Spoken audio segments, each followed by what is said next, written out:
When reality hits hard and you can't understand it, you often fall into denial. Berge, the Demon King, screams in pain and rage. Blood pours from his mouth. He never saw this coming. In his destroyed throne room, the dead bodies of his followers lie everywhere.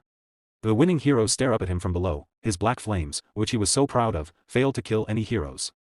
Berge looks in shock at the group that defeated him. He can't understand how the hero sword god's blade cut through his tough scales and pierced his heart. The scene freezes on the moment the sword stabs him while he sits on his throne. I don't understand, Berge thinks. Blood drips down his chin. He can't accept that he lost. The story flashes back in time. Berge remembers his younger days. I was far better than everyone, he thinks. A young, confident, smiling Berge stands at the Demon King Military Academy. He graduated as the top student with the highest honors. There are the Demon King standards, rules set by the first great Demon King Emperor. Berge studied them more than anyone and followed every word exactly. He built a tower. He kidnapped princesses using his demon minions. He even helped train the heroes who came to rescue them. He kept the princesses in cages to attract their saviors. For a Demon King, the rage and sadness of heroes was the best food. But killing them too early was a problem. The right way was to let them grow stronger first, then defeat them. The stronger the hero, the better the taste. That was his belief. He followed the standards better than any other Demon King. Hatred from ordinary people grew. He thought conquering the world was only a matter of time. His power increased with every battle.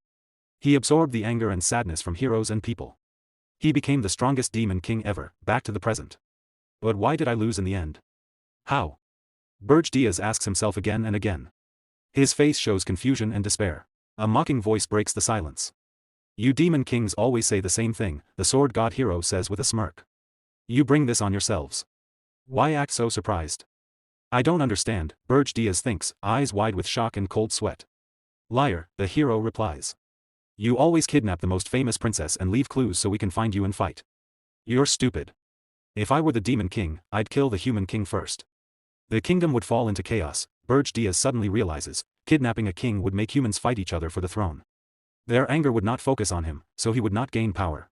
It went against the standards. The image of the standards book flashes in his mind, the cause of his downfall. The hero continues with a cynical smile. And that's not all. If we don't come to your tower, you send monsters to villages so we can train and get stronger. Thanks for the help. Your tower makes everything easy for us. Images show heroes walking toward the tower. It was their perfect training ground. The first floor has only weak monsters. We train at our own pace and improve our skills. Berge feels burning rage. He was careful not to let heroes die too soon, just to gain more energy. But it was all pointless. That's what the standards taught me. The sword god stabs him again as a final cruel act. Berge eyes widen in agony and shame. When the tower gets boring. We just kill the Demon King. A new one appears with a new tower. It's the perfect hunting spot for heroes, right guys? The other heroes laugh and mock him. Of course. Thanks, Demon King. You helped us get stronger. You're more like a teacher than an enemy. Berge looks up helplessly as they thank him with sarcasm. My tower was just their hunting ground. His world falls apart. The hero says coldly, you were strong. Many heroes died this time. But that's fine, I became famous. Goodbye, Demon King. He raises his sword for the killing blow. Rage explodes inside Berge. How dare a hero humiliate me like this? His hand claws into the bloody floor. What the hell are the Demon King standards? With his dying breath, he refuses to give up. I can't die like this. I am a Demon King. In primal fury, Berge releases all his remaining power. A massive explosion of red demonic energy bursts from his body. It swallows everything in a storm of rage and destruction. His form dissolves into blinding light. The blast shakes the entire castle. Heroes fly through the air in chaos. Blood and debris rain down. The demonic energy destroys everything. In his final moments on the ground, Berge promises revenge. Those who look down on me will pay. The last thing he sees is the reflection of the triumphant sword god hero. One hero shouts excitedly, don't touch his head. The horns are mine. But the energy consumes everything. The hero realizes too late. Wait, no. Purple energy explodes violently, a final act of fury from a betrayed Demon King. The hero screams as he is torn apart. I'll ruin everything. The explosion kills all the heroes in the throne room. A complete final revenge. In the darkness, Verdilos thinks, if I had known the truth, I would never have followed the standards.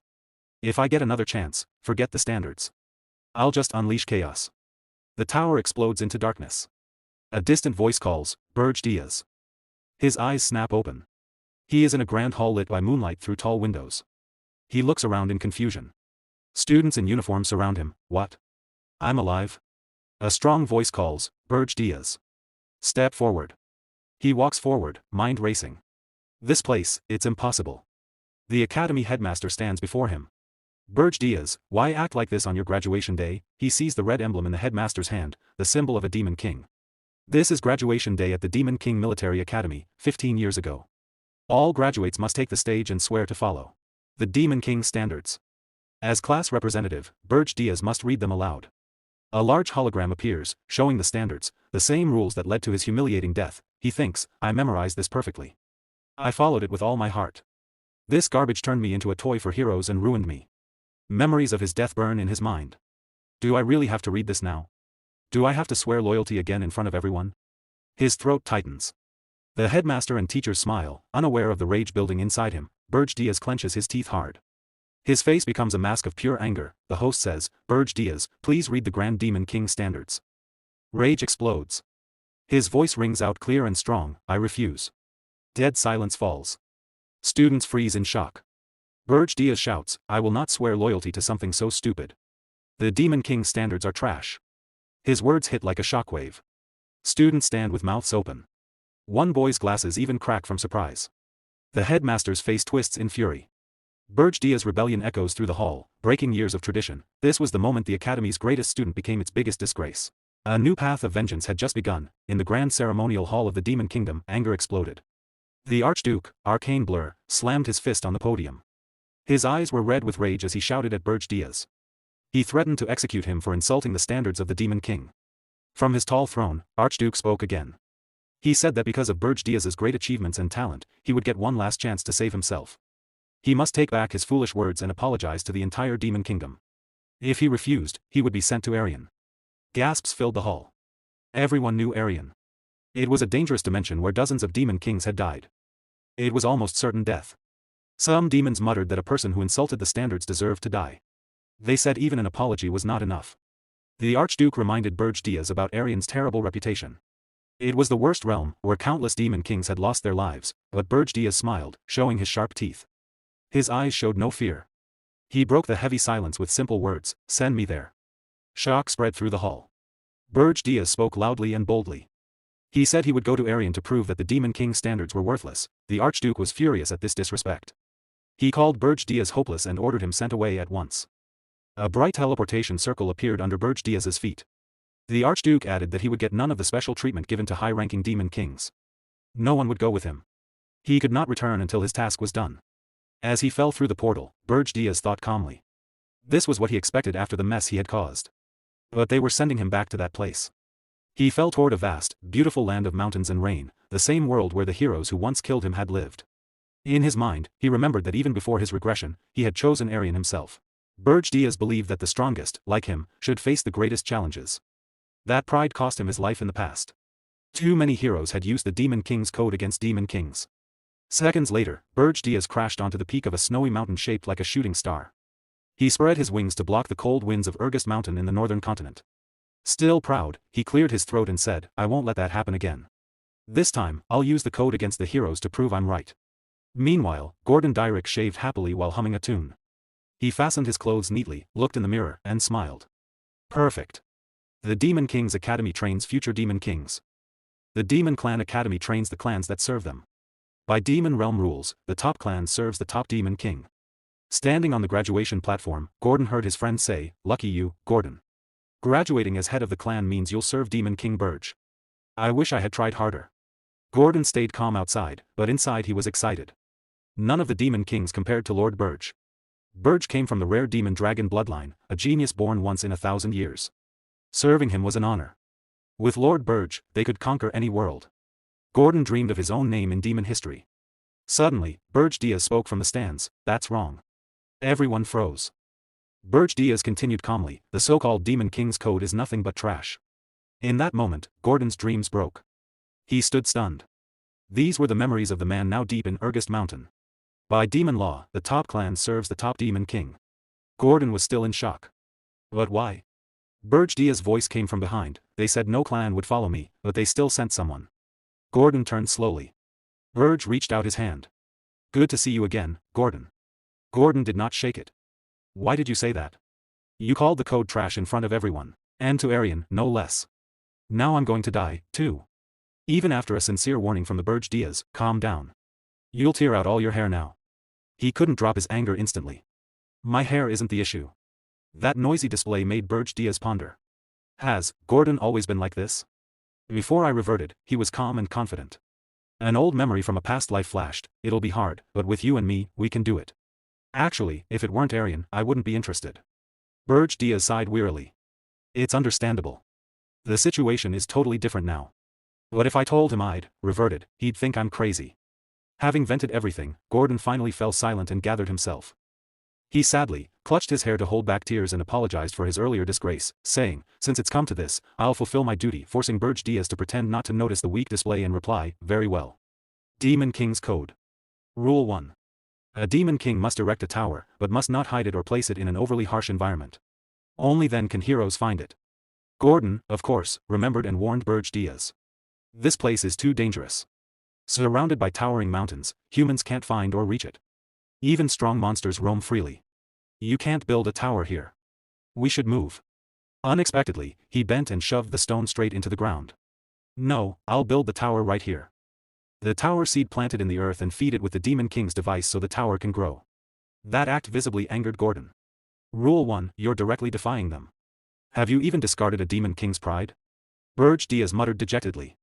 I never swore to obey them. From an angle Gordon couldn't see, Berge Diaz silently glanced at him. I understand the disgust you feel being demon-born. It's hard to abandon a belief engraved to the bone. Unless you die or endure something as brutal as death, you won't renounce it because I was the same before. Berge Diaz slowly drove his nail into his palm to draw blood. He carefully let that plasma drip onto the tower seed and said, listen closely, Gordon. The Demon King's code is trash, especially here in Arian. The unusual gravity in his tone sent a chill down Gordon's spine. The snowy mountain began to tremble continuously from beneath the frozen ground. The tower seed started to react. It suddenly expelled a small orb of mana. It quickly spiraled in a large circle across the ground. Berge Diaz watched and hissed with excitement because Arian is crawling with heroes. Remembering the people who skewed him in his past life, he couldn't help sneering, so many it's absurd. As the formation completed, a series of announcements rang out. Tower identifying user race. Black Flame, Dragon Demon Clan. Name, Berge Diaz.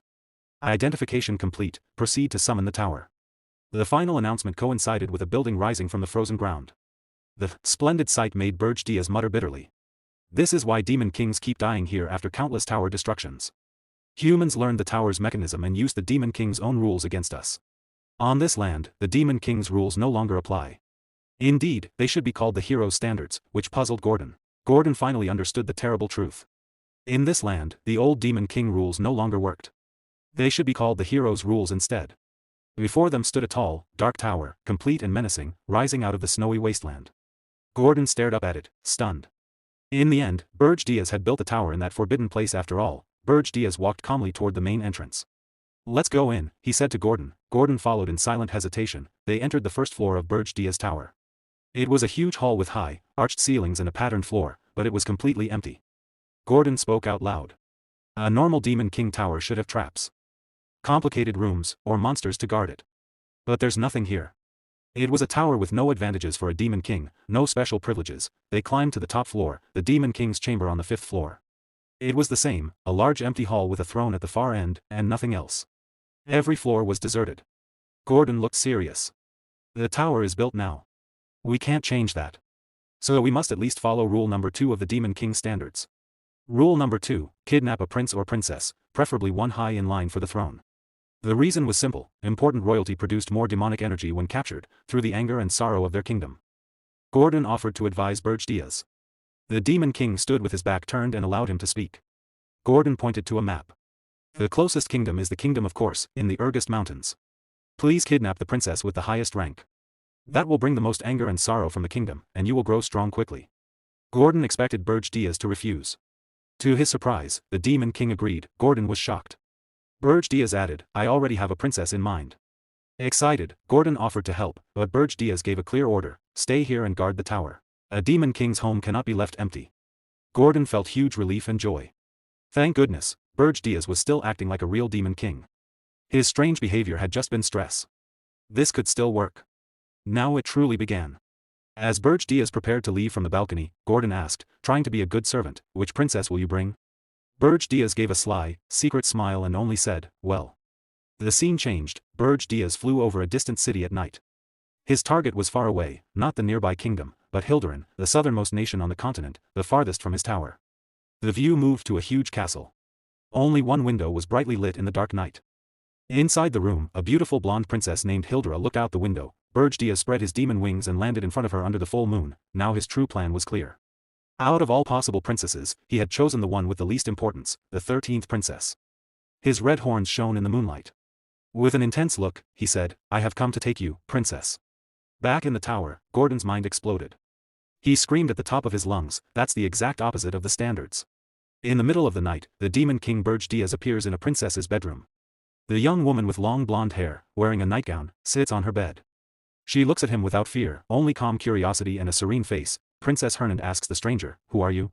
Under the bright full moonlight, Berge Diaz answers with a serious and determined look. I am the Demon King who has come to kidnap you.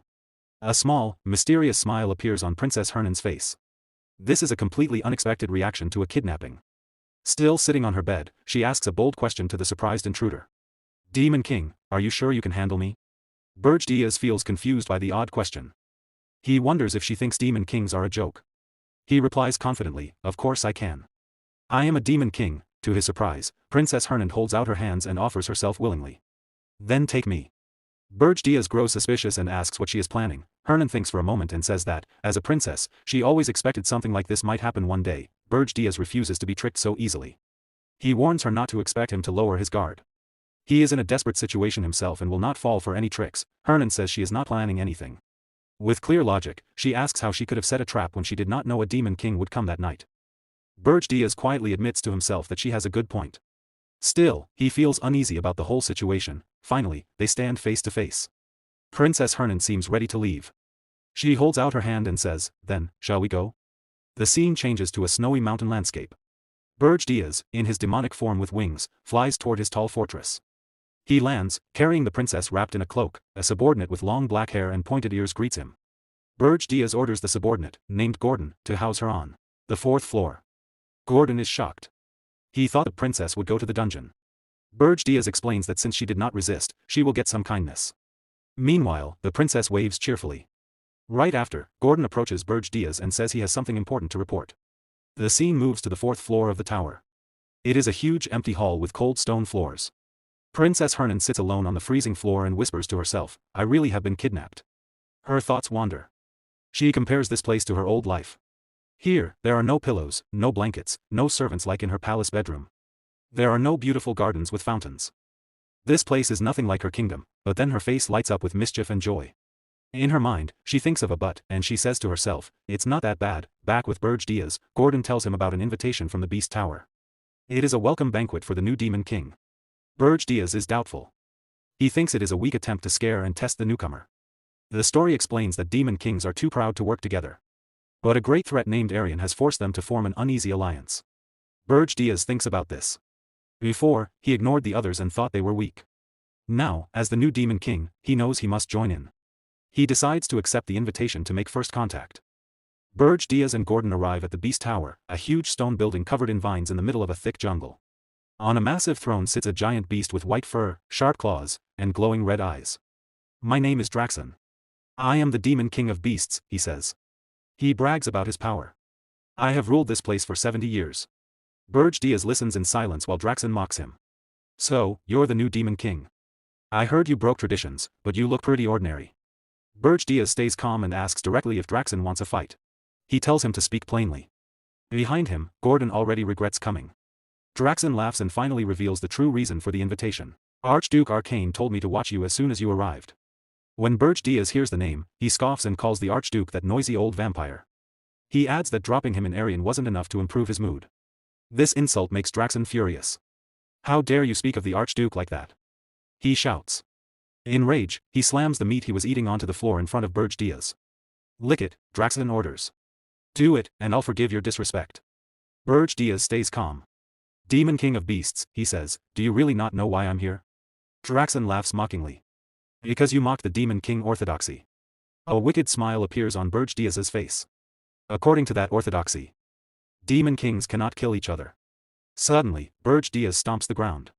The floor cracks, and a powerful shock wave bursts out. A crushing red aura explodes from him, sending Draxen flying through the air. Everyone freezes in shock. Berge Diaz's eyes glow bright crimson. Do you really think I would follow that rule? Draxen lies on the ground, soaked in cold sweat and shaking with fear. He can only think, what is this aura? Terrified, he quickly tells the rest of the message. Archduke Arcane ordered him to check if Berge Diaz had kidnapped a princess. If the report was not sent within a month, Berge Diaz would lose his authority. As Berge Diaz and Gordon start to leave, Berge Diaz says casually, I did kidnap a princess. Draxen's eyes widen in shock. Berge Diaz smiles with smug pride and adds, but she suits my taste perfectly. Draxen and his beasts are left speechless. The scene returns to Berge's tall tower in the snow. Its windows glow faint red. In the throne room, Gordon praises Berge Diaz. You showed the true majesty of a demon king. Berge Diaz brushes it off. He is sure Draxen will not bother them again. Still, he knows they must stay ready. He tells Gordon to check on the princess while he thinks about how to use her. Snow falls quietly outside the Gothic window. Berge Diaz sits on his throne, looking worried. He admits the situation is troublesome. If the other demon kings feel the same way, things will get complicated, but his eyes grow determined. Mocking the orthodoxy has brought bigger problems than he expected. Even so, he would make the same choice again. Proud and defiant, he says to himself, I would rather die than bow my head to garbage. Berge Diaz opens his status screen. He expects only a few hundred demon energy points for kidnapping a low-ranking princess, the safest option. Instead, the number is huge, 13,000 points. Sweat runs down his face. Why do I have so many points? A notification appears. He has received a recorded message from the Beast Tower, the one Draxen promised. Berge Diaz opens it. Draxen now speaks in a fake-friendly voice. New Demon King, I send this to congratulate you. Our first meeting was not pleasant, but as your superior, should help you. What you did in Arian was impressive. Perhaps your mockery of the orthodoxy was just an act. As he listens, a terrible suspicion grows in Berge Diaz's mind. His face tightens with panic. Something is very wrong. At that moment, Gordon bursts into the hall, out of breath. Demon King. We have a big problem. The fourth floor, the scene shows the fourth floor. It has turned into a beautiful paradise. Clear water flows from a waterfall. Colorful butterflies fly around. Flowers and green plants cover everything. Berge Diaz stares in complete disbelief. He cannot find words. A system window appears, fourth floor status, naturalization in progress. The barren hall is slowly changing into a living natural paradise. In the center stands the princess, gently petting slimes. Fire, wind, and cloud elemental spirits float around her. Berge Diaz realizes in horror, she has created a full ecosystem inside a magic tower. Only someone who has mastered all four elements could do this. He remembers visiting the castle for the 13th princess. But only one spiritualist on the entire continent can achieve something like this. He finally speaks to her directly. You are not the 13th princess. The princess smiles calmly while petting a slime. As I thought, you mistook me for Elena. Berge Diaz's face twists in panic as everything clicks. Wait, don't tell me you are. She gives a proud, mischievous smile. Correct. My name is Irana Hilderin. I am the first princess of the Hilderin kingdom. The scene shifts to the kingdom of Hilderin. The news spreads like wildfire, the first princess has been kidnapped by a demon king. King Ernan, Irana's father, is furious. His eyes are bloodshot with rage. Who dares kidnap my beloved daughter Irana? He roars his orders, gather the greatest heroes and the entire royal army. Now. Armored knights rush to prepare for war. The king's final command echoes with pure fury, we will behead that foolish demon king and bring my daughter back. Back at the tower, Princess Ernan Hilderin smiles boldly and challenges her captor. Do you really think you can handle me? Berge Diaz is shocked. Even with his sharp senses, he did not sense the princess's great power. As a genius elemental mage, he wonders how she hid it from him. Ernan shows him her secret, a ring. It is an ancient royal treasure that completely hides her mana, making her impossible to detect. She looks satisfied and asks directly, so, do you plan to send me back? Berge Diaz thinks about it. If he returns her now, he will look weak to other kingdoms. It will also make it harder to gather demonic energy. With a strong look, he decides. There is no going back. He will follow his plan to the end. A system alert appears, showing Berge Diaz's demonic energy points, 9511. He tells her calmly that nothing has changed. It does not matter that she is not the 13th princess. She is still his queen. Ernan looks at him with a calm and happy expression. She does not seem scared at all. The scene moves to the rich Hilderin kingdom. The king hears the news and becomes very angry. He orders his men to kill the stupid Demon King and bring his daughter back. A nervous minister tries to calm him. He says they do not yet know which Demon King did it, and patrols are already searching. The king shouts at them to hurry. He cannot believe his daughter was kidnapped. While the men stand still, another minister speaks up. He wears glasses and thinks carefully. He says something is strange about this. He reminds them of the recent event with the Demon King of Lust. That Demon King drew too much attention and was killed by heroes. Now, right after that warning, another Demon King kidnaps a princess. It is very suspicious. The royal council gasps. They finally understand. This may not be simple. The king's hand shakes as he holds his throne. He is full of anger and frustration. He grinds his teeth and decides, if it is not one of the known Demon Kings, it must be a new one. Just then, a knight runs into the throne room. They found traces of teleportation magic. The trail leads north, toward the Regressed Mountains. The king's face shows shock and disbelief. The Regressed Mountains are the most dangerous and remote place on the continent. The scene changes to the snowy Regressed Mountains. A dark tower stands alone. It is Berge's tower. Inside, Gordon Derrick, Berge's loyal but worried servant, speaks up. He says the Hilderan army will come soon, and his lord cannot fight them alone. Berge Diaz only smiles with full confidence. He says there is nothing to worry about. The kingdom of Hilderan will never reach this place. Gordon looks confused. Berge stands in front of a map and explains. His tower is far north. Hilderan is deep south. Many countries are between them, so a direct attack is impossible. He smiles smugly. He knows the other nations will not help. Hilderan will have to hire the Hero Guild. Back in Hilderan, the king has no choice. With a heavy heart, he orders his ministers to contact the Hero Guild. The scene moves to the huge Hero Guild fortress. It is surrounded by snow. Heroes and mercenaries crowd around a quest board. The poster about Princess Ernon's kidnapping causes a big reaction. When they see the location is Regressed, everyone refuses. One mercenary says no way, he did not sign up to die in a monster-filled wasteland. Another laughs and says the king of Hilderan will suffer. Berge Diaz had predicted all of this. The Hero Guild cares only about money.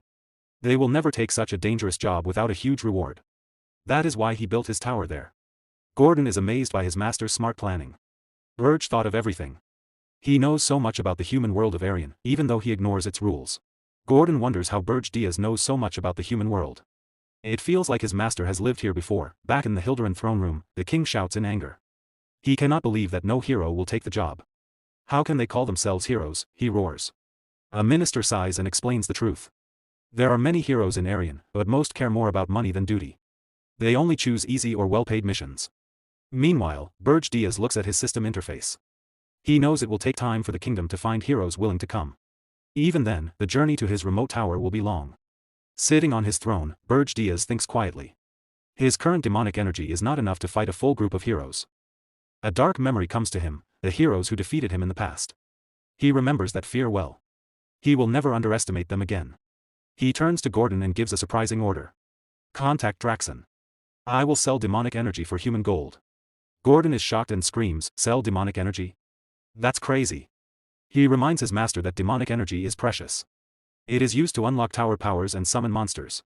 Why trade it for simple money? Berge Diaz stays calm. He knows Draxon will pay a huge amount. With that gold, he can do something important to stop the heroes. The scene moves to Holton Work, a busy fortress city near the dangerous Regressed Mountains. This is Berge Diaz's next stop. Wearing a black cloak to hide his face, Berge Diaz reaches the city gates. Two guards stop him and ask who he is. I am a mercenary, he says calmly. The guards look suspicious. No mercenary travels alone to these mountains. Berge Diaz flips a gold coin into the air. One guard catches it and his eyes go wide. The bribe works right away. While they stare at the coin, Berge Diaz walks past and says with a smirk, "Don't you trust me?" Inside the city, he looks around the busy streets. He needs a guide. So he heads to the Scarlet Hawk Mercenary Guild. The guild is a noisy tavern filled with the smell of beer. Mercenaries talk loudly and brag. One man sits with his feet on the table. He boasts that mercenaries have an easy life. Soldiers do the hard fighting, and mercenaries just kill monsters and take the rewards. The talk turns to rumors. One mercenary laughs about the new Demon King in the Regressed Mountains. He says it must be fake. Real Demon Kings build towers in easy places so heroes can reach them. Another says he heard this Demon King kidnapped Princess Ernon of Hilderan. The first man laughs harder. No Demon King would travel across the whole continent for that. A third mercenary says the Hero Guild refused the quest when they heard the location. The others say it is just a trick to ask for more money. Rescuing a princess is worth a fortune. They all laugh loudly, mocking how greedy the Hero Guild is. Suddenly, a dark figure stands behind them. It is Berge Diaz. He smiles coldly and says, I see. So that's how it works. The laughing mercenary turns and screams in fear. In seconds, the others draw weapons and surround Berge Diaz. Who are you? They shout. Berge Diaz smiles like a predator. You know a lot, he says. You will make good guides. He orders calmly, leave one here. The rest, get out. The mercenaries are furious and attack him all at once. Berge Diaz moves with incredible speed. He knocks them down with powerful, precise strikes. Dozens fall in moments. One huge mercenary tries to hit him from behind with a club. Berge Diaz stops the attack without looking, breaking the weapon easily.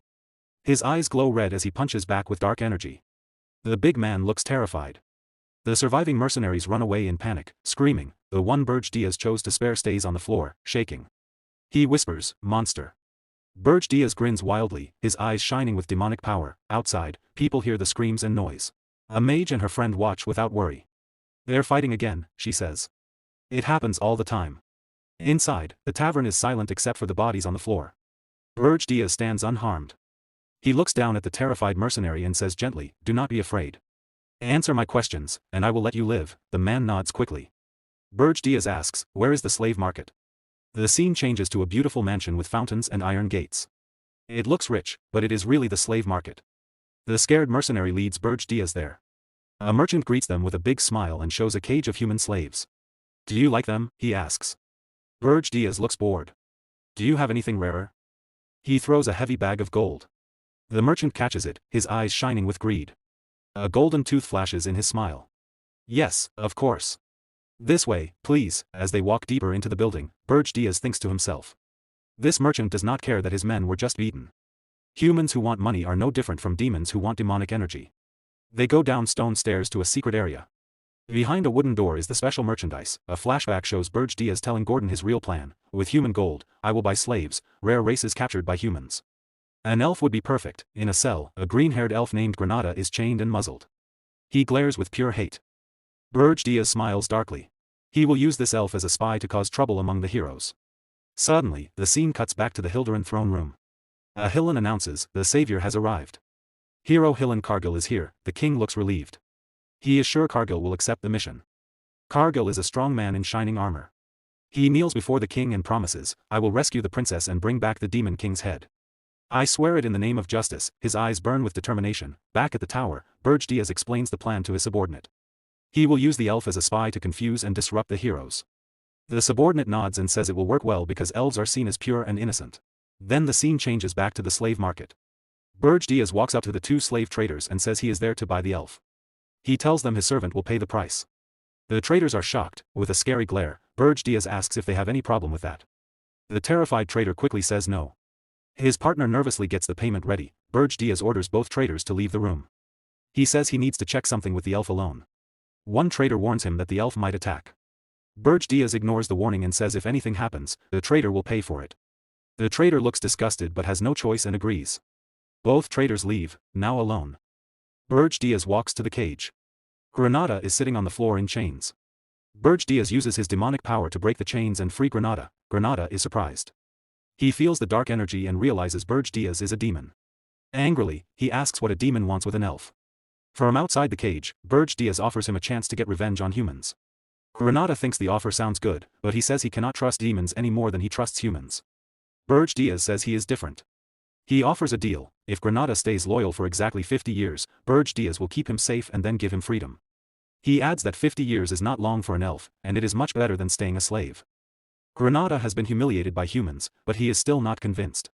He reminds Berge Diaz that demons are trying to destroy the world tree, which the elves protect. Looking straight at him, Granada asks how he can trust a demon at all. He also says it is strange that a demon would need help from an elf. Berge Diaz realizes Granada has good points. After thinking for a moment, he smiles in a clever way and changes his plan. Fine, he says. Let's do it this way. He summons a magic contract book and makes a serious promise under the rules of the great Demon King. He swears he will not harm the world tree. To demons, the Demon King's rules are as sacred as the world tree is to elves.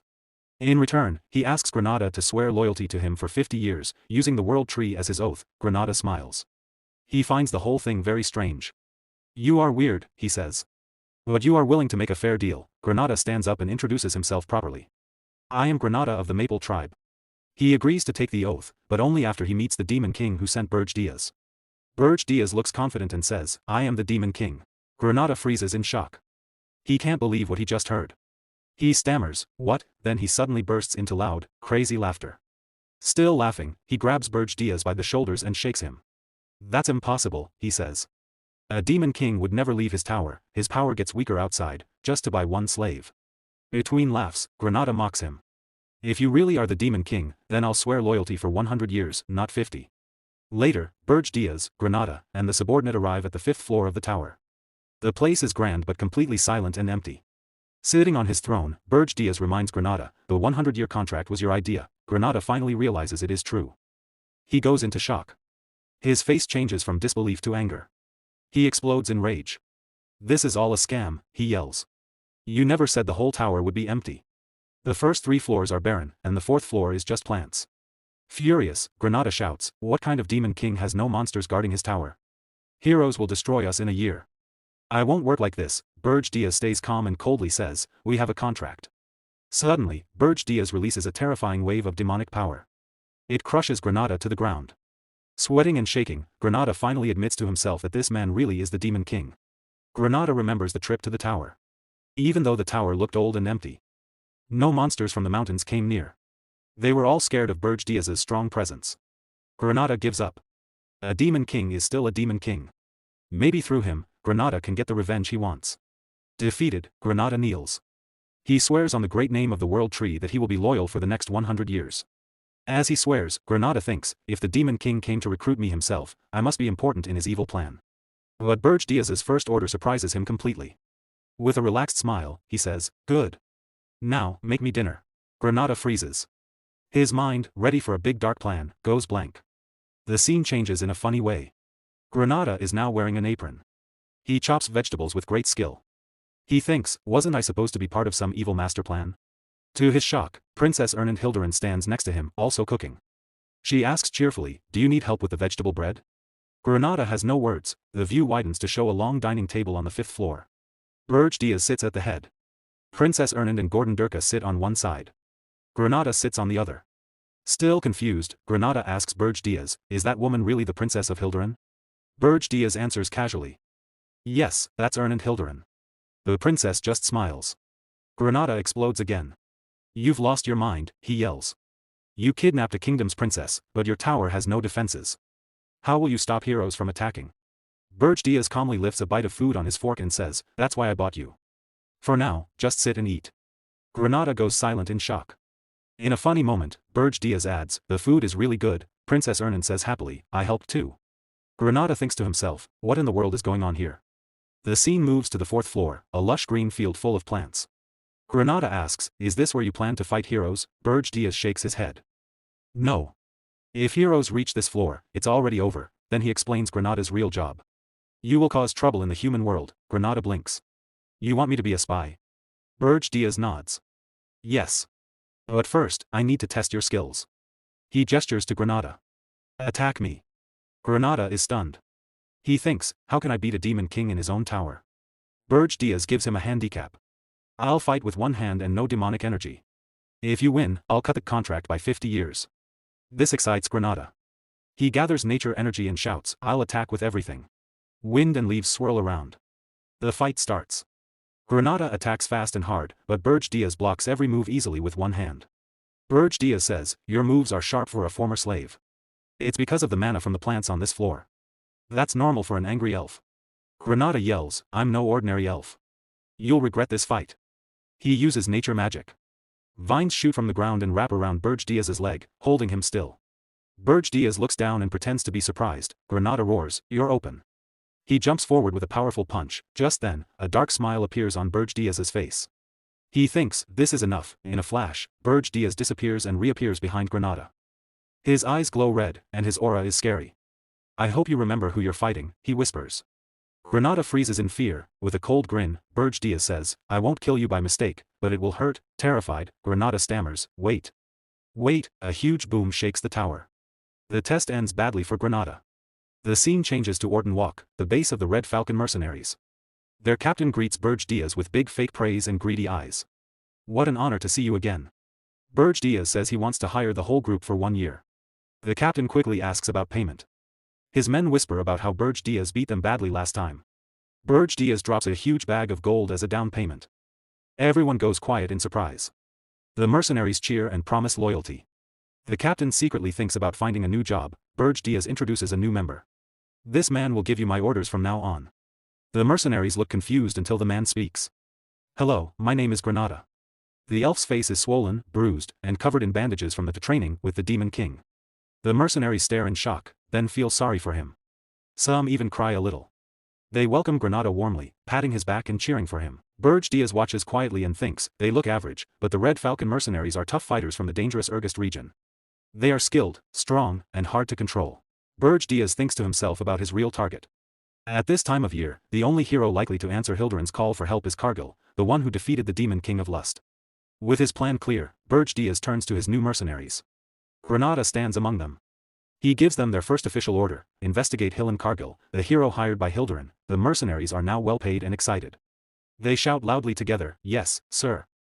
In the lonely tower of Berge Diaz, surrounded by endless snow, the Demon King thought about his next step. He had already given the job of handling the heroes to Granada. Now it was time to make himself stronger. Sitting on his throne, Berge looked at his helpers and decided to focus on gaining more power. Normally, demonic energy could be used to improve the tower or to make the Demon King himself stronger. But Berge had used all of it on the tower. The only way left was to find a spirit flower. This was a special mana crystal that gave great power when eaten. Spirit flowers grew deep in the dangerous Regressed mountains. The area had strong mana storms, powerful monsters, and no humans had ever touched it. The flowers had soaked up natural mana for many years, so the place was full of treasures. Spirit flowers were not as good for demons as pure demonic energy, but Berge decided it was better than nothing. He got ready to search for them. His helper, Gordon Dirk, warned him it would be risky. Looking without a plan was like finding a needle in a huge desert. Monsters would attack if they sensed weakness. Berge was sure he could beat any monster, but he knew finding the flowers would be hard without a good mana detector.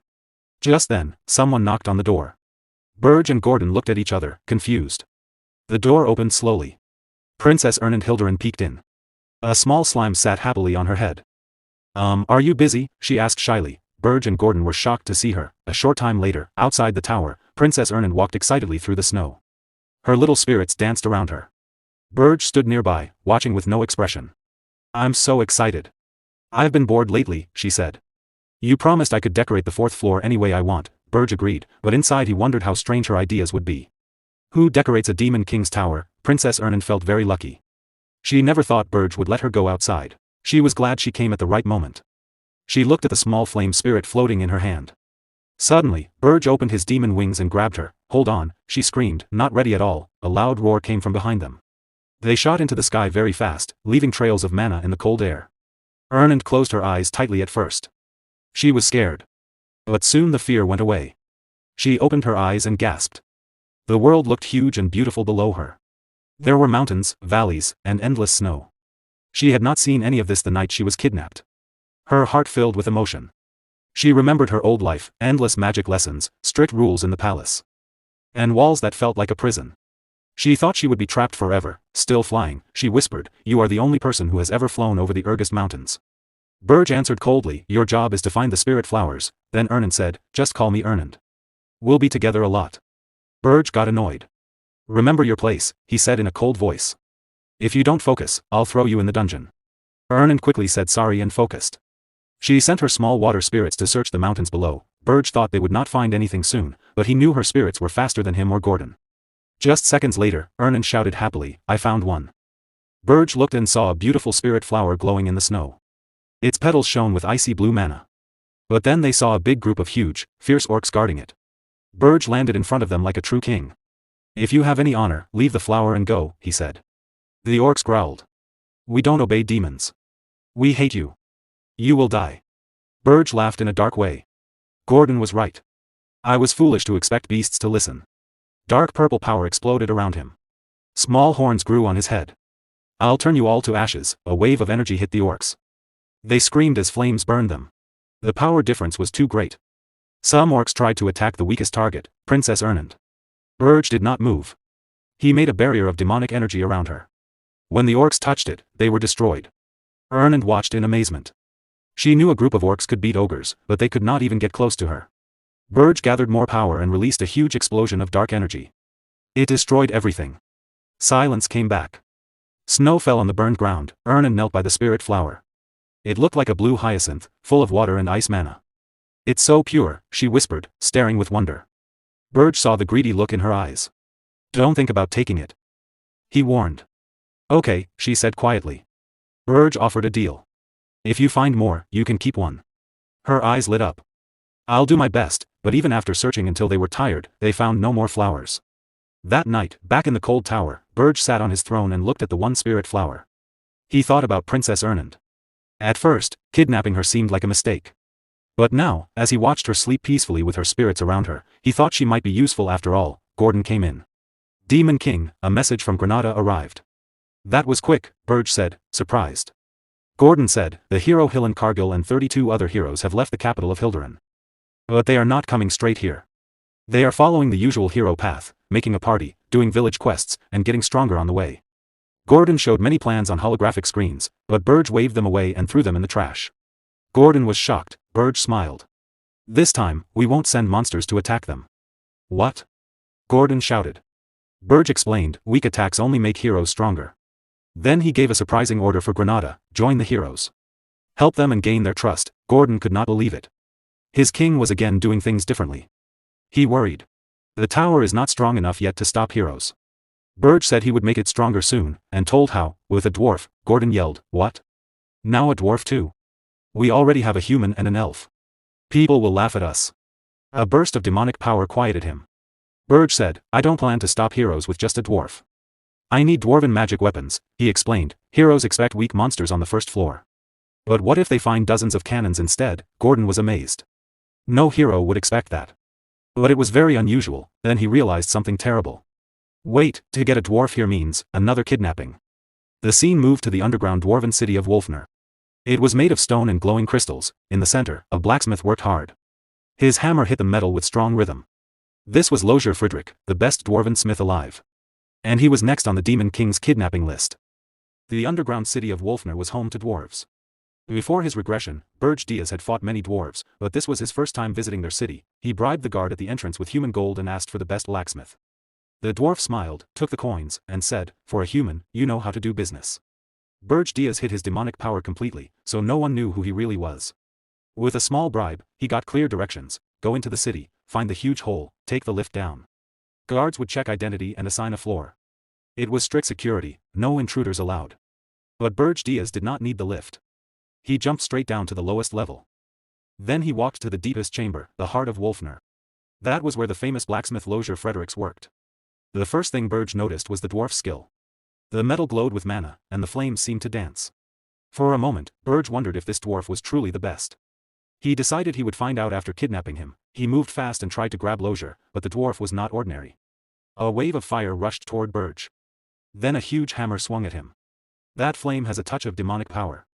Suspicious, Berge thought. He blocked the hammer with one hand. His bones cracked from the force. "Are you a hero?" he asked calmly. Lozier lifted his chin with pride. "I am a hero. How dare a demon enter dwarf land? You will not leave alive." Berge grinned his famous Demon King smile. "For all your big words, you are weak. Also, I am not just a demon. I am the Demon King." With ease, he slammed the hammer into the ground and grabbed Lozier by the throat, lifting him up. Guards rushed in after hearing the noise, but the chamber was empty. Panic spread. The hero Lozier Fredericks had been kidnapped. High above the city, on a terrace, Berge held his prisoner. "Make a sound and I will kill you," he warned. Lozier was shaking but still asked, "Why is the Demon King here? Are you after the princess?" Berge shook his head. He had no interest in dwarf royalty. He wanted to know about secret underground passages, routes only master blacksmiths knew for emergencies. Lozier thought this was a trick to reach the princess. He could not fight the Demon King anyway. He was terrified, even if he talked big. He refused to answer at first. So Berge whispered, "Fine. I will kidnap your princess and then let you go. Everyone will think you betrayed her to save your life. The shame and torture rumors will destroy you." Everyone already knew Lozier was not brave. No one would doubt the story. His life would become miserable. Berge gave him one last choice: guide him or sell out the princess. Lozier stayed quiet, but inside he was planning how to escape while still protecting the princess, a greedy little schemer. To close the deal, Berge made an oath. On the Demon King's honor, I promise your safety if you help me. To dwarves, such an oath from a Demon King was sacred and unbreakable. Lozure's attitude changed at once. He became confident, obedient, and almost happy. Berge felt sick watching it. Deep in the city, Princess Louise Worft paced with worry. Lozure had disappeared while making her weapon. Guard said he was kidnapped, but she snapped, quiet. He is a hero too. How could a hero be kidnapped? One guard tried to explain softly, Your Highness, he is a hero, but he is a very poor fighter. She glared at him. Find him now, or I will take all your heads. No one argued. In Lozure's hidden tunnel system, Berge was growing impatient. The passage was narrow. Berge had to walk behind the dwarf the whole way, much too close. Move faster, Berge growled. If I have to look at this ugly view any longer, I will burn the tunnel. Lozure laughed nervously. Just a moment. These tunnels were not made for tall people. At last, they came out outside the city. Lozure brushed off his clothes with relief. That's it. My job is done. I will go now. Berge shifted into his full demonic form. Dark wings spread wide, like a shadow covering the moon. What nonsense, Berge said. Lozure froze. You swore on the Demon King's honor, he stammered. Berge shrugged. I do not care about trash oaths. Lozure became the newest victim of the Demon King's tricks. Panic hit the dwarf. Wait. I am useful. No one is better at metalwork. I can make anything you want. Berge frowned. A hero should not switch sides so easily. Lozure no longer cared about pride, only survival. Berge gave one final order. Swear loyalty to me. Lozure instantly dropped and pressed his forehead to the ground. Yes, I swear. Thank you for your mercy. Of course, inside his head he was already planning escape. Two bad plans mean nothing when you are knocked out. Moments later, Lozure woke up in a beautiful garden filled with spirits. He felt confused and scared. Berge was pacing nearby. You kidnapped a hero, a dwarf hero, someone said. An elf appeared on a floating screen. My lord, did you really bring a dwarf here? Berge cut them off. Report later. Princess Ernan walked up to Lozure calmly. She studied him. Did you come to rescue me, hero? She paused. Probably not. Lozure still could not understand. Why am I here? You promised safety. Berge smirked. That is why you are still alive. I knocked you out and carried you. I could not trust a scared little dwarf. Lozure forced an awkward laugh. Right. Wonderful. Berge Diaz smirked and asked, Are you that happy to be my subordinates? Lozure Friedrich emotionally while laughing said, Yes, I'm very happy. Berge wasted no time. Your first task, install many cannons on the first floor. If heroes come, destroy them. The scene began at the heroes' preparation station. A holographic communication link flickered on. Granada, an outsider, gave his report. With calm confidence, he told his superior that rumors were spreading quickly among the heroes. According to the latest news, the new Demon King was said to use black flames. Because of this, the heroes were now equipping themselves with fire-resistant gear, getting ready for battle. Granada added that another rumor had started. Many heroes believed the Demon King had not sent out any demonic beasts because he was afraid. They saw his silence as weakness, not a plan. Berge Diaz listened without showing any emotion. His face stayed blank, and he did not move. When he finally spoke, his voice was cold and uninterested. He said the heroes still wanted to kill. Whether they fought for glory or for money, it did not matter. In the end, they would gain nothing. They would lose everything, even their will to fight. Before ending the call, Berge Diaz gave one last order. Granada was to keep watching the heroes closely and report any changes right away. Granada agreed and cut the connection. Alone now, Berge Diaz thought to himself. By holding back the demonic beasts, he was slowly breaking the hero's spirit and confusing their expectations. This Demon King clearly understood human thinking in a scary way. Granada wondered if there had ever been a Demon King like this before. The thought gave him a rare chill, but then he felt real relief. Berge Diaz was not his enemy. The scene changed to the cold halls of Berge's tower. Berge Diaz gave his first command to Lozure Friedrich. He wanted fire cannons built on the tower's first floor. But there was one strict rule: no mana stones could be used. Lozure Friedrich panicked right away. He said building such weapons without mana stones was almost impossible. Even if they could be made, they would not work well against heroes. Berge Diaz cut him off sharply. He said finding a way was Lozure Friedrich's job. He explained that heroes were favored by the world itself. They could sense energy very sharply. Any trap using mana stones would be spotted from far away. That was why mana stones were forbidden. Lozure Friedrich tried to argue again. Berge Diaz's face grew dark. Calmly, he formed a sphere of black magic in his hand. He reminded Lozure Friedrich that he had been brought here because he was the greatest blacksmith. If he failed, there were plenty of others who could take his place. Terrified, Lozure Friedrich broke down. His voice shook as he quickly said there was another way. Berge Diaz smiled coldly and said he should have mentioned it sooner. Lozier Friedrich explained that he had once invented a device that could completely hide mana traces. It had taken him 3 years to make, and the finished prototype was still in his workshop back in Wolfner. Berge Diaz's face hardened. He asked if this was just an excuse. Crying and shaking, Lozier Friedrich swore it was true. After a short pause, Berge Diaz decided to believe him, but with protection. He put a purple rune-etched collar around Lozier's neck. When Lozier Friedrich asked what it was, Berge Diaz explained calmly that it was a magic restraint. With one gesture, it could separate his head from his body. He added, with a thin smile, that the collar also changed how others saw Lozier's face, making it hard to recognize. If Lozier ever tried to remove it, Berge Diaz would see it as an escape attempt, and death would come instantly. Lozier Friedrich fully understood. He collapsed in fear and swore he would never try to take off the collar. After giving his orders, Berge Diaz left with Lozier Friedrich. Together, they traveled through several kingdoms to gather rare supplies and materials that worked with mana. The trip lasted almost a full month. Berge Diaz stored everything in his spatial pocket to keep it safe. When they finished, they returned to Wolfner, the dwarf kingdom. Inside the city, chaos had already begun. A huge boulder suddenly crashed down near a group of dwarves, breaking stone and sending pieces flying. At the center stood Princess Louise Worft, clearly furious. She shouted that a month and a half had already passed, yet the dwarves still had not found Lozier Friedrich. She called them useless and asked how much longer she was supposed to wait. An elderly dwarf stepped forward nervously. He explained that Lozier Friedrich had built many underground tunnels over the years. Their teams were searching every one, but Lozier had probably already escaped the city. Princess Louise snapped back. Of course he fled, she said. It would have been stupid to stay. She was sure Lozier Friedrich had been kidnapped. In a sudden rage, she grabbed the old dwarf by the face and lifted him off the ground. Coldly, she said she would give them 2 weeks. If the kidnapper was not found by then, every dwarf would die. Terrified, the old dwarf promised they would succeed. Princess Louise let him go and ordered the soldiers to destroy every tunnel Lozier Friedrich had ever made. The dwarves hurried to obey.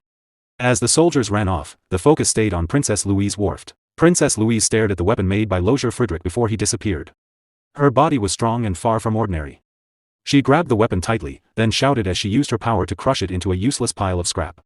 Lozier, please be alive, she yelled. You can't die until you've finished my weapon. At that moment, a hidden part of the wall slid open quietly behind her. One of Lozier's secret tunnels appeared. Louise felt the movement right away and turned quickly, her eyes sharp and focused.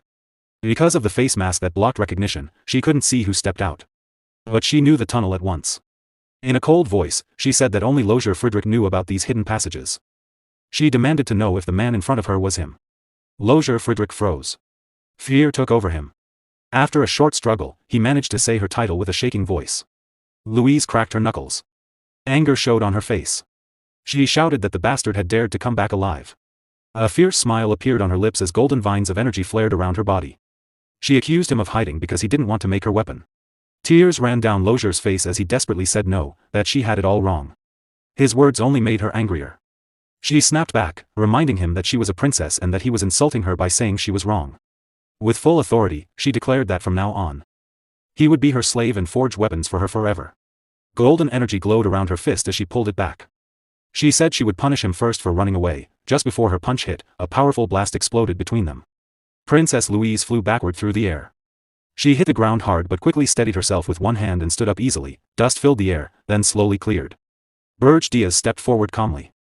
He told Lozier Friedrich to grab the equipment right away. Louise glared at the stranger. The mask still hid his face from her. She demanded to know who he was and why he was helping a dwarf. In a calm, flat voice, he said he was the master of the blacksmith she had just been forcing to work for her. Princess Louise jumped high into the air, her face full of rage. She shouted that the blacksmith was her slave and would make her weapon for the rest of his life. The two crashed into each other midair. Their fists met with terrible speed and power. Shock waves ripped through the air with every blow, shaking the space around them. In the middle of the fierce fight, Berge Diaz saw an opening and kicked toward Louise Worft's neck. To his surprise, she caught his leg with one hand. Her grip was so strong that his eyes narrowed in pain. Before he could pull free, Louise punched him hard. The hit sent him flying up into the ceiling. She turned her head and coldly told Lozier Friedrich that it was his turn next. But Berge Diaz came back fast. He grabbed Louise by the head and slammed her down to the ground. Right away, they started trading blows at incredible speed. Shock waves filled the room, and pieces of stone flew everywhere. Their fight looked like a battle between monsters. Not people. Berge Diaz watched and recognized her at once. She was Louise Worft, the second daughter of the princess of the Dwarven Kingdom. She was not an official hero, but her strength was amazing. Even before Berge's regression, Louise had been one of the strongest people he knew, and she was even stronger now than back then. Berge thought quickly. If she kept growing stronger, she would become a real danger. The smart choice was to kill her now. But to do that, he would have to use his full demon power. In his weak state, that was risky. If her soldiers saw his true power, they would know he was the Demon King. Their fists crashed together, sending out flashes of golden and purple energy. In the background, Lozier Friedrich was working hard, taking apart a huge machine piece by piece. It was a mana phantom device meant to hide and erase mana traces. During a short break in the fight, Berge looked at him and asked if it was ready. Lozier replied in panic that the machine was bigger than he expected and he was still working. Berge snarled that if Lozier wanted to live, he had 1 minute to finish. Lozier swore he was going as fast as he could. Louise's aura suddenly exploded. 12 streams of bright golden power burst from her body. She demanded to know who had allowed them to do this. Berge glanced at Lozier and said coldly that if things got worse, he would leave him behind. Lozier's face went white with fear, but he promised he was almost done. Berge clenched his teeth. He did not know how much longer he could fight without using his full demon power. Every second brought him closer to being exposed. Their mana was running out fast. Princess Louise shouted that she did not care where they came from, they would not leave alive. She then turned to Lozier and said she would break his legs so he could never run away again. Berge laughed darkly. He said she sounded more like a demon king than he did. He told her to give up, he was taking the blacksmith and all the equipment. Just then, Lozier yelled that he was finished. As soon as the machine was turned off, the mana in the room changed suddenly. Louise growled that she would not hold back anymore if Lozier thought he could just come back and steal what was hers. Berge took the chance and kicked her hard in the chest. The blow sent her crashing to the ground, causing a huge explosion. Without waiting, Berge opened his subspace pocket and told Lozier to hurry. Louise stood up from the dust and said attacks like that meant nothing to her. But then she stopped. She saw that Berge, Lozier, and the machine had all vanished. Her soldiers finally arrived and asked what happened. Louise scoffed and called them slow. She asked if they planned to show up only after she was dead. She ordered them to chase Lozier through the tunnels. Then she stopped. The tunnels had been collapsed. Grinding her teeth, Louise realized the truth. Lozier really did not plan to come back and make her weapon. A cold smile appeared on her face as wind blew through the destroyed room. She said this was much more interesting than she expected. With angry, burning eyes and a twisted grin, she swore she would hunt Lozier down herself, even if she had to search the whole continent. When she found him, she would make him regret everything he had done that day. Then she shouted Lozier's name in rage, her eyes full of fury. Lozier Friedrich. Inside the first floor of Berge's tower, the Demon King stood calmly in front of a huge magical machine. He looked at it carefully and said firmly, "This is the magic we need to stop the hero. No matter what it costs, I must have this device." Behind him, Princess Ernand, the first princess of the Hilderan Kingdom, opened her eyes wide in surprise at its size. "It's enormous," she whispered. Nearby, Gordon, the Demon King's loyal servant, tilted his head in confusion. "What does it do?" he asked, sounding worried. "I was cleaning when all this started." He pointed to a strong metal frame built next to the machine. Lozier Friedrich stood straight and reported, "The Mana Phantom framework is complete. Installation is finished." The Demon King nodded once. "Good. Activate it now." "Yes, my lord," Lozier Friedrich answered quickly. Moments later, the Demon King released his dark energy. A scary purple glow spread across the floor, and heavy pressure filled the air. His voice turned cold. "After everything it took to bring this here, it better work." Lozier Friedrich shook under the power but replied, "Activation is already starting." When the spell finished, the machine roared to life. Mana rushed wildly around the room, and blue lightning covered the tower, lighting up everything. Princess Ernand raised her arm to shield her eyes. "The light is blinding." At that moment, a clear system screen appeared in front of the Demon King. System notification: the tower has recognized the Mana Phantom. Synchronization costs 10,000 points. Proceed. The Demon King looked at the screen. "So the tower has this function," he said quietly. "Very well. I will do it myself." Another screen showed his points. Available points, 11,182, he chose to synchronize. Synchronization complete. Points remaining, 1,182, final notification, system update. The Mana Phantom now recognizes the Demon King as its master. Processing complete. The Mana Phantom's power source has been fully changed from mana to demonic energy. The Demon King looked up and called, "Lozier Friedrich." Lozier Friedrich shook his head quickly, full of excitement. "I did nothing, my lord. I never dreamed we could join the Mana Phantom with the tower, or change its power completely. This is the discovery of the century. Even the original creator never thought of this." At that moment, Princess Ernand stepped forward. Her eyes shone as she looked at the awakened machine. "This is incredible," she said. The Demon King turned to her and said casually, "Why don't you try a spell?" Princess Ernan smiled happily. "I'll use any spell I want, then." She started chanting. Bright magical symbols appeared in the air, and a huge, colorful ball of magic formed in front of her. Gordon's face turned pale. "Wait!" he shouted in panic. "I just finished cleaning the tower. Please don't treat it like a playground." The Demon King ignored him and watched the spell. A spell this big should normally be seen and felt far outside the tower. He walked to the door and looked out. He frowned. He could not see or feel any sign of the magic outside. "So this is the effect," he said quietly. A tower joined with a mana phantom. Curious, he sent his demonic energy into the tower. He moved his hand, and his face showed shock. The whole tower disappeared completely. A second later, he moved his hand again. The tower reappeared exactly as before. "I can hide the tower whenever I want," he said slowly, "and bring it back anytime." A small smile appeared on his lips, and a faint purple light glowed in his eyes. "Using this power freely is still hard for now," he said calmly. "But it will be very useful later." Outside the room, Lozier Friedrich could not hold back his excitement anymore. He shouted, begging for permission to study the machine. He even asked to take it apart, then quickly changed it to examine for research only. He called it a historic discovery that no one in the past or present had ever seen. The Demon King, Berge, watched him with sharp eyes. "You sound like a demon ready for battle," he said. After thinking for a moment, he answered, "Very well. If you completely destroy the heroes trapped on the first floor, you may study it afterward." Lozier Friedrich's eyes lit up. Red energy surrounded his body. "I will crush those heroes without mercy," he promised.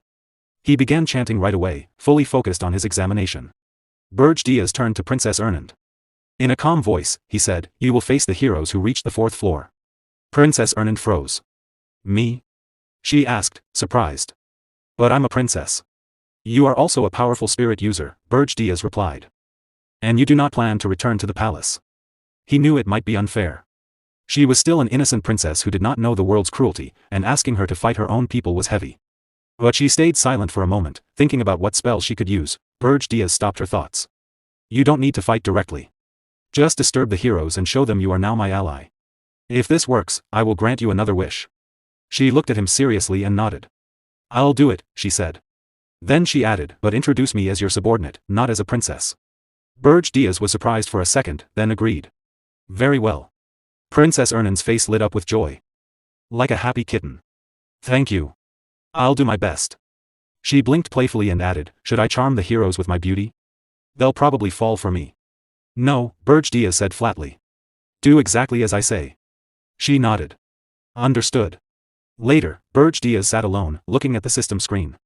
He checked all the plans. The first floor would attack with powerful mana cannons to reduce hero numbers. On the fourth floor, Princess Ernan would act as bait to draw in the rest and finish them.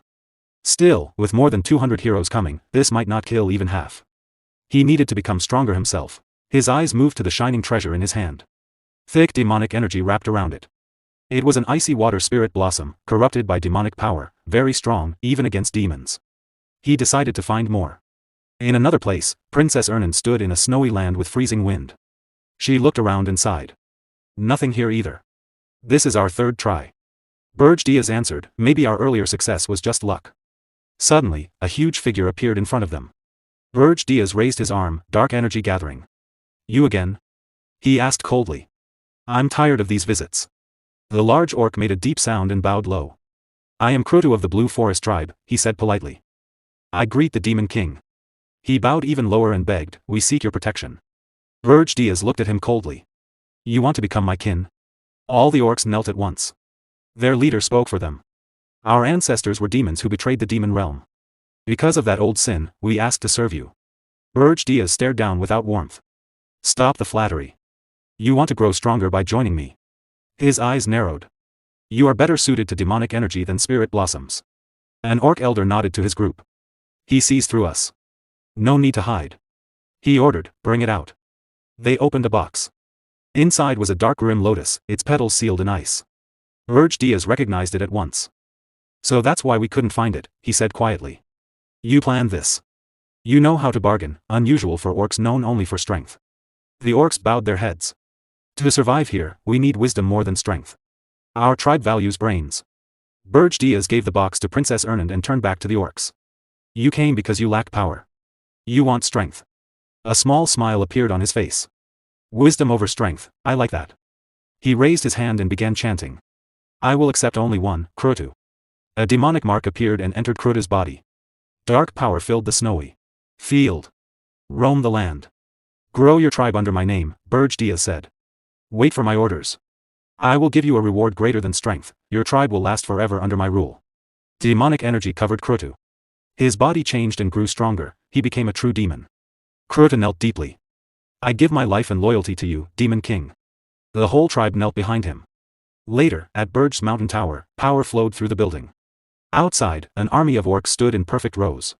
On the first floor, Lozier Friedrich waited with 60 mana cannons. Berge checked everything in his mind, orcs in position, tower floors ready, Princess Ernan waiting on the fourth floor. Everything was set. He looked up, his dark eyes hard. I will pay back the pain from my past life, he promised silently to the coming enemies.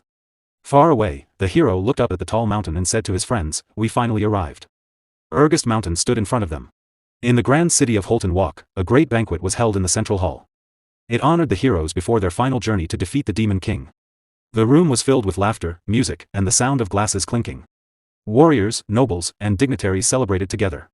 A young hero named Lord Hillen, dressed in shining armor, spoke with the elderly Lord Castellan. The Lord smiled and said Hillen was too modest for his great deeds. Hillen thanked him for the wonderful banquet. The Lord replied that it was an honor to be part of this historic quest. After a pause, Lord Castellan suggested that Hillen should speak to the crowd. Hillen hesitated, feeling uncomfortable. But the Lord insisted. It would lift everyone's spirits. Hillen finally agreed. Lord Castellan announced it loudly, and all eyes turned to Hillen. He stepped forward, cleared his throat, and spoke calmly. He greeted his comrades, heroes, nobles, knights, mages, mercenaries, and merchants. He said their long journey was nearing its end. With a confident smile, he joked that their march had scared the Demon King so much that no monsters had blocked their path. The hall burst into laughter. Then he grew serious. He warned them not to relax and said every preparation was done. His voice rose as he declared that tomorrow they would take the Demon King's head. He asked who dared to kidnap Princess Ernan of Hilderan. With fury, he shouted that it was time to show the world who the true masters were. He raised his glass high, the crowd cheered wildly. They raised their glasses too and shouted to eat, drink, and celebrate. From a distance, an elf named Granada watched quietly. He noted that the expedition's size had not changed, just as the Demon King had predicted. Hillen's charisma had kept everyone together, he had gained money from guilds and held the mercenaries loyal, but Granada felt uneasy. The last tower he checked was empty. He wondered if the fight would really be easy. A dark thought crossed his mind, should he betray the heroes now? He panicked and scolded himself. If the Demon King was defeated, his curse would end, that was good for him. He shook his head and went outside for fresh air. He also needed to send a report. That night, under a full moon, Granada stood on a balcony. He used a glowing device to communicate. A calm voice said, we have arrived at Holton Walk. We will rest and climb the mountain tomorrow. Granada replied shortly, I see. Then the Demon King Berge spoke firmly, once you leave Holton Walk, do not contact me again. After a pause, he warned, beware of the snow on the mountain. Stay alert at night. And when the tower door opens, never be near it. The call ended. Granada was confused by the strange last warning. Suddenly, a voice behind him said, what are you doing out here alone? Granada jumped and turned. It was Hillen. Granada said he just needed fresh air. Hillen noticed his tension and offered him elven fruit wine. Granada drank it and felt better. Hillen asked if Granada was worried about defeating the Demon King. He laughed lightly and teased if the elf was nervous. Granada admitted, yes. Hillen looked into his wine and said quietly, actually, I don't know either. Granada was surprised. Hillen explained that attacking a Demon King's tower was always hard. Granada mentioned that Hillen had already beaten the Demon King of Lust. So a new one should be easier. But Granada realized no one knew the details of that victory. He asked Hillen to tell the story. Hillen avoided it. He smiled heroically and said his win was thanks to brave comrades who fought in front. He put a hand on Granada's shoulder and said, comrades like you. He asked Granada to guard his flank in battle. Together, they would win. Granada smiled and agreed. Hillen led him back inside. Later, alone, Hillen smirked darkly.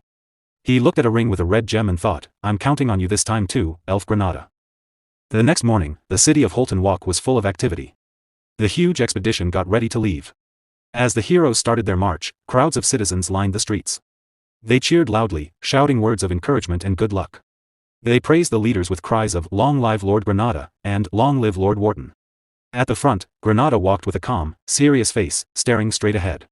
Beside him, Hillen walked proudly, smiling confidently at the crowd's admiration. The cheers grew even louder when people started chanting, "Long live Lord Hillen Karjal." Soon, the expedition left the city behind. The cheers faded away. In their place came silence as they entered the harsh Regis mountain gorge. Tall, snow-covered cliffs rose on all sides. A sharp, cold wind blew through the air. The large group moved slowly through the empty, frozen land. The cold was their only constant friend. As they went deeper into the mountains, some soldiers began to talk. Their worries started to disappear. One said the weather was surprisingly good, little snow and a clear, sunny sky. He added that they would reach the tower easily at this speed. Another smiled and agreed. The goddess of victory must be helping us. A big warrior laughed and said there were no signs of the dangerous monsters everyone had feared. His friend smirked and replied, "The monsters are probably too scared to show up now that Hero Hillen is here." While the warrior kept boasting, one of his friends suddenly tapped his head. When the warrior touched the spot, his hand came away covered in strange, sticky purple slime. Confused, he looked up slowly. A massive ghoul towered over them. Fear spread quickly through the group. Soldiers screamed in panic. One shouted, "There's a ghoul." His face was full of terror. Another pointed and yelled, "What is that thing? Look how big it is." Their confidence broke in an instant. Before full chaos started, Hillen's strong voice cut through the noise. He drew his sword with determined eyes. "They finally showed up," he said, the whole expedition prepared to fight. More ghouls poured into the canyon from every side. Hillen stood strong and shouted, "Do not panic. Protect each other." He quickly made a plan. The canyon was narrow and short. Knights would protect the mages and push forward to break through the enemies. The battle began. Swords hit undead bodies, and magic flashed brightly in the frozen canyon. Suddenly, a warrior yelled a warning, "Lord Hillen, a frost giant at the front." Hillen stopped for a moment. A huge skeletal monster made of ice rose from the canyon wall. Its size shocked everyone. Hillen quickly ordered the group to fall back. He turned to Hero Wharton and said firmly, "I will fight the frost giant alone. The rest of you escape the canyon." Wharton looked at him in surprise, asking if Hillen really planned to face such a giant monster by himself. Hillen replied calmly, "No problem." Then he jumped forward. A strong wave of blue energy hit the frost giant, but the creature did not move. It stood untouched. Hillen attacked again, moving fast against the tall monster. The giant's red eyes glowed with scary power. Its icy bones stood out against the white snow. A confident smile appeared on Hillen's face. In his mind, he thought, a frost giant can't be stronger than the Demon King of Lust. The giant roared loudly and swung its huge arm down at him. Hillen was ready. He slashed upward with great force. His sword broke the giant's icy arm into pieces. Shock waves shook the canyon. The monster roared in pain and anger. Hillen did not wait. When the giant swung its other fist, he shattered that too. With quick, powerful moves, his sword glowing blue, Hillen cut deep into the giant's body. He attacked without stopping. While keeping the giant busy, Hillen looked back and saw the group could escape. He gathered his power and struck a final series of strong blows. Then he shouted loudly, "Run now, everyone." The expedition rushed forward without delay. Warriors, mages, and mercenaries ran past Hillen and the giant. Hero Wharton shouted too, "Run away." A huge explosion sounded behind them as Hillen held the giant back. Wharton urged the others on, yelling that Hillen was blocking the path and they had to go now. The damaged frost giant stared after them with glowing red eyes. Full of rage, it roared one last time. Then its body fell apart and exploded in a massive blast that shook the whole canyon. The survivors reached a snowy forest nearby. They fell to the ground, breathing hard, shaking from tiredness and fear. One warrior, still shocked, muttered, "Dozens of huge ghouls and a frost giant taller than a cliff. This place is crazy. No human should be here." Another agreed darkly, "Even the Demon King's tower wasn't this bad." A third said their losses were small, all thanks to Hero Hillen's great strength. Soon they talked about where Hillen's power came from. One mentioned a rumor. Hillen had taken the power of the Demon King of Lust after defeating him. The rumor spread fast. Many now believed Hillen was as strong as a Demon King. One warrior said that since Hillen had already killed one Demon King, he must be even stronger now. These words raised their spirits. Smiles returned. They agreed that with Hero Hillen, they had nothing to fear. Granada listened and thought quietly, if it's Lord Hillen, he might really beat this Demon King. But then something new blocked their path. A group of large blue-skinned orcs stood ahead, led by a tall chieftain with curved horns. The journey was not over. The heroes tried to catch their breath. Hero Wharton said seriously, "No time to rest." Granada looked closely at the orcs and recognized them. "These are Pule orcs." Hillen's face grew hard. "I feel demonic energy from them," he said coldly. "They serve the Demon King." The orc chieftain, named Crew, stepped forward. His huge body and strong muscles made him scary. A cruel smile showed on his face. "Foolish heroes," he growled in a low, mocking voice. Welcome to Ergist. Warden gripped his weapon and said angrily, I'll deal with garbage like you right now. He started to charge. But Granada quickly raised his hand. His sharp elf ears heard a strange, deep rumble far away. Wait, Lord Hillen, he said quickly. This sound. The rumble grew louder. Granada remembered the Demon King's warning, beware of the snow. Fear filled his face. This is what he meant, he whispered. Crew looked down at them coldly. None of you will reach the tower, he said with certainty. The ground started to shake hard. Cracks appeared in the snow on the mountain. The loud sound of moving snow and ice filled the air. An avalanche rushed down the slope. Granada screamed in anger and fear. How were we supposed to know about this? In rage, he cursed, you crazy Demon King bastard. The avalanche hit fast. Tons of snow and ice buried the whole expedition in seconds. It swallowed warriors, mages, and heroes. As the snow carried him away, Granada's face showed pure terror. With his last strength, he yelled, everyone run. But the roaring snow covered his voice. Far away in his tall fortress, Demon King Berge sat on his throne. Screens in front of him showed the disaster. One by one, pictures of the heroes went dark. A dark smile appeared on his face. Heroes, welcome once again, he said softly, full of mockery. With an evil grin, Demon King Berge Diaz watched the heroes' final screams. His plan had worked perfectly. He leaned back, eyes cold and pleased, and whispered to the dead, this time, I will hunt you all down. The Demon King sat calmly on his throne, staring at a large screen in front of him. He looked relaxed, his face showing no emotion. When he spoke, his voice was cold and sure. He began to explain the big plan he had already started. First came the snow. On the huge frozen battlefield, the ground itself started to change. A trap was triggered in a specific area. Suddenly, a massive blizzard hit. Everything turned white and chaotic. No one could see far. The cold became deadly, and it was hard to know how much damage was done. The storm swallowed the whole area. Hillenkargel shouted orders over the howling wind. He told the heroes to set up camp and look for anyone scattered by the earlier attack. The blizzard made every move slow and difficult. From his throne, the Demon King kept explaining calmly. His second order was clear, never let your guard down at night. The enemy waiting was not normal, and being careless would mean death. As night fell, things got worse. From the dark forest, ghoul monsters appeared, hard to see in the snow. Huge forest beasts came too, shaking the ground. One knight froze in shock and said, orcs monsters again. Weapons were drawn at once. The heroes formed a tight group, ready for another fight. Far away, Granada clenched his teeth in anger. He cursed the Demon King for being too reckless. The fight was getting out of control too fast. The Demon King finally stood up. A dark smile appeared on his face as he moved forward without fear. Avalanche by day, monsters by night, this cruel cycle would keep going. Long before the heroes figured out the trap, they would be too tired in body and mind. Their defeat was certain. 3 days passed like an endless nightmare. The heroes fought to stay alive every moment. When they finally reached the top of the Ergist Mountains, everyone was worn out. They moved slowly, breathed heavily, and had little strength left. One knight spoke quietly, confused. Where is the Demon King's tower? The group was shocked. Hillenkargel shouted in disbelief. A tower was supposed to be here, the place for the final battle. But nothing was there. He tried to hide his worry and ordered the group to split up and search. Before they could move, a commander stopped him. He said the mission had failed. Going further would only cause pointless deaths. From now on, staying alive was more important than winning. Hillenkargel turned slowly, staring in shock. The commander's words were firm but sorry. Hillen said nothing, teeth clenched. 6 days after entering the mountains, they finally found the tower.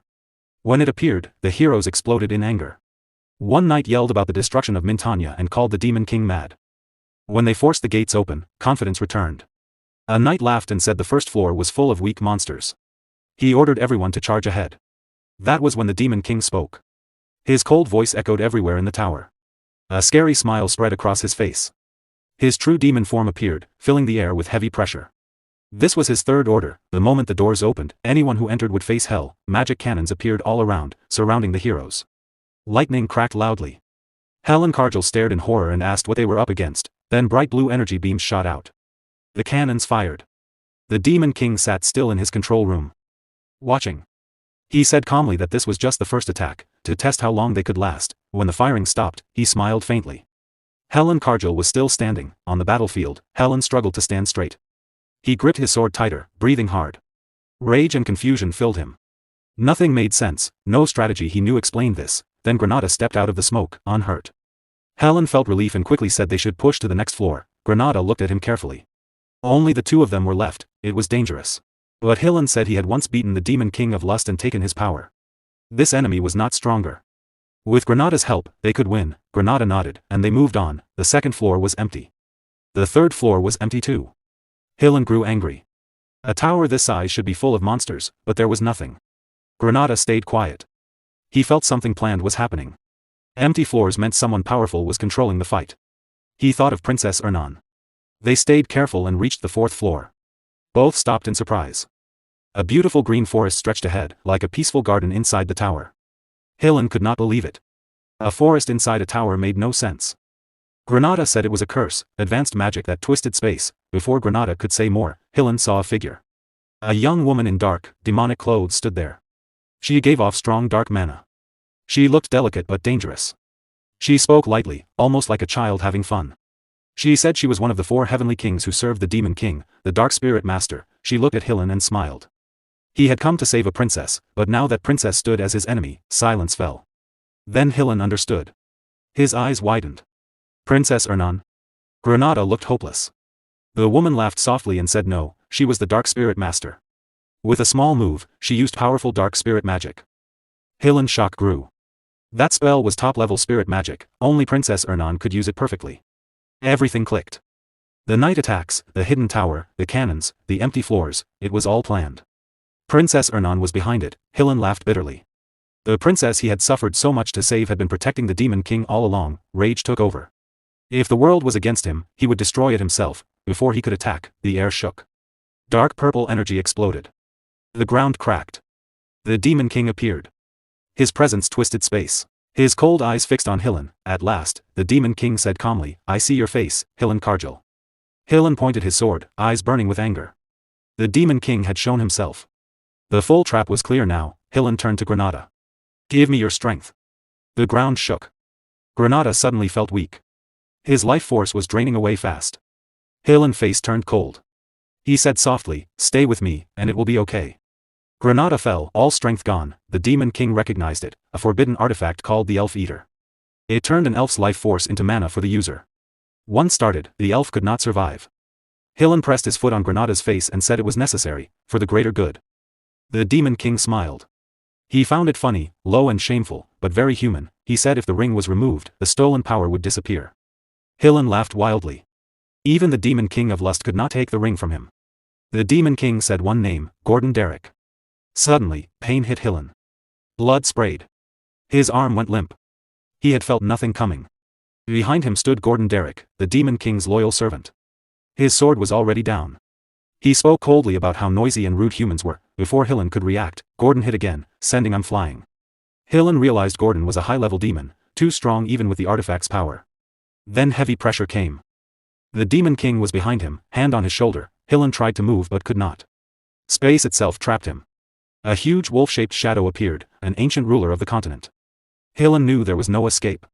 Dark energy gathered around the Demon King. The ground cracked. His voice was calm. "Now you will see what a true Demon King is." The power grew, filling the area with the promise of total destruction. After the Demon King's devastating blow, Hillen Kargil lay motionless on the ground, half dead but still breathing. Even in defeat, the fact that he was still alive proved his incredible strength. The Demon King looked down at him with cold respect. To survive such a powerful attack was impressive, and the Demon King openly admitted that Hillen's power deserved acknowledgement. However, mercy was not in his nature. Without hesitation, he ordered Gordon Ramsay to tie Hillen's hands and throw him into prison. He also commanded that the other humans collapsed outside the door be imprisoned. Gordon Ramsay obeyed at once and carried out the orders.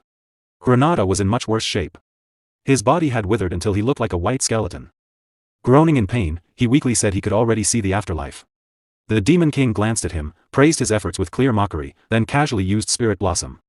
In an instant, Granada's body was fully healed. The pain disappeared, his flesh returned, and he stood there frozen in shock. A moment later, the Demon King used Spirit Blossom on the princess as well. Watching this, Granada wondered if he had been healed the same way. Before he could think more, the dwarf suddenly shouted with excitement. The Demon King recognized the dwarf's hard work and gave him permission to dismantle the tower. The dwarf burst into loud celebration, bowing repeatedly and thanking the Demon King again and again. With everything settled, the Demon King ordered everyone back to their duties. The damaged floors needed to be repaired right away. After giving his final instructions, he turned and left. Calm slowly returned to the battlefield. In the silence, Granada thought about everything he had seen. After such a fierce fight, the Demon King still looked completely unharmed. This matched the terrifying reputation Granada had heard. To him, this was exactly what a true Demon King should be. The princess stood quietly, deep in thought. When Granada asked what was wrong, she said it was nothing. But inside, she could not shake the feeling that the Demon King had been tired. Away from everyone's eyes, the Demon King, whose true name was Berge, collapsed on the floor, completely exhausted. He clenched his teeth and admitted to himself how close the fight had been. A Demon King could never show weakness in front of others. He cursed Hilan Cargill under his breath, recognizing how dangerous that human truly was. Facing one of the 10 stars, the 10 strongest heroes on the continent, was no small matter. Hilan was considered one of the weaker members, yet Berge knew the truth. In this life, he had barely used any demonic energy to strengthen himself due to limited resources. If Hilan had been at full strength, victory would have been impossible. Instead, Berge had worn Hilan down slowly. He provoked him, made him panic, and forced him to lose focus. In that moment of desperation, Hilan left one fatal opening. Berge seized it with a full power strike and ended the battle. For now, he considered it a perfect victory, even if it did not meet the usual standards of a Demon King. Then he realized something incredible: he had changed fate itself. That thought filled him with new determination. If fate could be changed once, it could be changed again. He believed he could now alter the future and finally take revenge on the heroes who had destroyed him in his previous life. The scene shifted to the Whole Taiwan Walk press conference hall. Chaos filled the room. Officials shouted over each other while reporters accused them of lying. They mocked the claim that the heroes had simply given up because they could not find the tower. Angry investors demanded answers and wanted someone held responsible for the failure. One man stood firm. He insisted the mission was not over yet. According to him, Sir Hilan Cargill and the great heroes had not given up. They were still searching for the Demon King's tower. All they needed was a little more time. That was when the king exploded in rage. He cursed Hilan Cargill for his arrogance and failure. His voice boomed through the hall as he declared that Hilan had talked big but achieved nothing. His patience was gone. If Hilan failed to rescue the princess, he would be executed without mercy. The dwarf princess tried to speak up and explain the hero's journey and the difficult circumstances, but the king cut her off. He refused to listen and immediately ordered that Lower be found. Whispers spread quickly. Some said Sir Hilan Cargill had never returned. Others claimed he was already dead. As rumors grew, news of the new Demon King spread across the continent. With each retelling, the story became more frightening. Fear and despair filled people's hearts, and the world sank into sorrow. Because of this widespread despair, Berge's demonic energy points began to grow rapidly. The scene moved to the Heroes Guild headquarters, where a tense meeting was taking place. The gathered heroes questioned Hero Warden repeatedly, asking if there was any lie in his report. Warden swore on his name that everything was true. One elder hero spoke coldly. The situation was very serious, but since the new Demon King's identity was unknown, they needed to be cautious. He reminded everyone that Hilan Cargill was one of the 10 stars and could not be defeated easily. After long discussion, they decided to wait 10 more days for news of Hilan. If nothing came, all 4,728 heroes across the continent would launch a full attack to destroy the new Demon King. Deep underground in Berge's Tower prison, the Demon King visited Hilan. He noticed Hilan was already awake and commented on his fast recovery. Hilan spoke right away, saying that if he was being kept alive, the Demon King must want something. He demanded to know what it was. The Demon King smirked, pleased that Hilan was willing to talk. He made his offer clear: Hilan Cargill must become his vassal. Hilan froze, unable to believe what he had heard. The Demon King calmly placed a bag of gold coins in front of him and explained the harsh reality of a hero's life. A hero's journey cost enormous amounts of money: food for hundreds, security, lodging, guild fees, armor, weapons, and high-quality supplies. Usually, merchants and nobles paid these costs. When a hero defeated a Demon King, life became rich and comfortable. But when a hero failed, they were buried under crushing debt. This time, all the investments had been placed on one person, Hilan Cargill, the party leader. Even if he escaped, he would be labeled a failed hero and hunted by debt collectors for the rest of his life. Hilan stayed silent, knowing it was true. What disturbed him most was how the Demon King knew all this. Granada stepped forward and admitted he had told him. Hilan shouted Granada's name in fury, accusing him of betrayal. Granada shouted back, calling Hilan a scammer and reminding him of everything he had suffered. He declared he had been on the Demon King's side from the start. The Demon King explained the real reason for Hilan's defeat: there had never been a Demon King like him before. Hilan thought bitterly about those words. He himself had once broken the old standards. Now this Demon King would soon adapt and clear towers even faster. The Demon King laughed and revealed Armani's orb in his hand. He pointed out that if one of the strongest heroes was secretly working against humanity, could humanity ever succeed? The orb was a magical tool used to control subordinates. Once inside the body, it attached to the brain. The Demon King would instantly know any hostile thought, and with one gesture, he could destroy Hilan's brain. This was the test. If the orb could not attach, it meant rejection, and Hilan would die. There were plenty of other heroes to use. The scene shifted to Hillen's companions. Lying half dead on the ground, groaning in pain. Seeing them, Hillen panicked and begged the Demon King to stop. He claimed a hero of his strength was immune to mind control and that the orb would simply vanish. Granada grinned and explained that a hero's mental defenses could be lowered by their own will. The Demon King added with a mocking smile that Hillen's own words had already shown his choice. Enraged, Hillen insulted the Demon King, calling him a mad elf with no shame for wasting a precious tool. He swore he would never submit. The Demon King silenced him and forced the orb down his throat. Terrible pain tore through Hillen's body as the magic took hold. Granada watched and remarked that Hillen was stubborn. Then wondered aloud what would happen if he chose death. The Demon King remained calm. A greedy man who treated his comrades as tools for money would never choose death. A status window appeared. Name, Hillen Cargill. Equipment, Armani's orb. Status, Demon King's vassal. Hillen cursed bitterly, his hatred echoing in the prison. Later, in the castle, Gordon Ramsay reported to the Demon King. Although Hillen was now a vassal, his 100,000 gold debt would limit his actions greatly. The gold coins previously traded for demonic energy points had only amounted to 2,000 gold, enough to match a small nation's yearly budget. Gordon Ramsay asked how they could gather more. The Demon King smiled confidently and said it was time he received a certain message. When Gordon Ramsay looked confused, the Demon King explained, the annual gathering of Demon Kings, the unison of towers. In his thoughts, Berge remembered his past life. He had always avoided such gatherings, finding the idea of Demon Kings working together disgusting. But now he realized those older Demon Kings had survived for centuries. They must have huge amounts of gold and treasure. Gordon Ramsay understood at once. The Demon King planned to trade demonic energy points for money again. In the past, Gordon Ramsay would have objected strongly, but after facing the heroes himself, he now saw the necessity. Following old traditions would never have stopped the heroes. He accepted the truth and decided to trust his Demon King completely. At that moment, news arrived. An invitation to the Unison of Towers had been delivered. The Demon King smiled slyly and declared they would attend. In his mind, he planned to take as much gold as possible from the senior Demon Kings without mercy. Gordon Ramsay bowed and promised absolute obedience.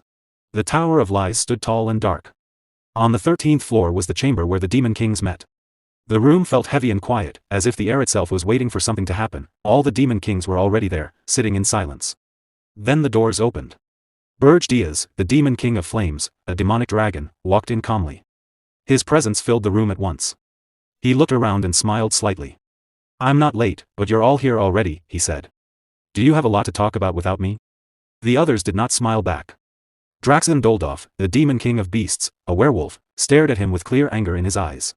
Next, Reyna Soldian, the Demon King of Winters, a frost demon, spoke in a cold voice. So, you're the one everyone is talking about. Yugur Belva, the Demon King of Indestructibility, a titan, scoffed. Here comes the arrogant newcomer who insults our ways. Finally, the host of the meeting spoke. Jason Cockmund, the Demon King of Lies, race unknown, smiled calmly. Welcome, Berge Diaz. Berge Diaz laughed loudly, full of mockery. You fools, he said. You made an alliance. Aren't you ashamed to call yourselves Demon Kings? Inside his mind, though, he thought differently. Of course I understand why you did it. It makes sense for the situation in Arian.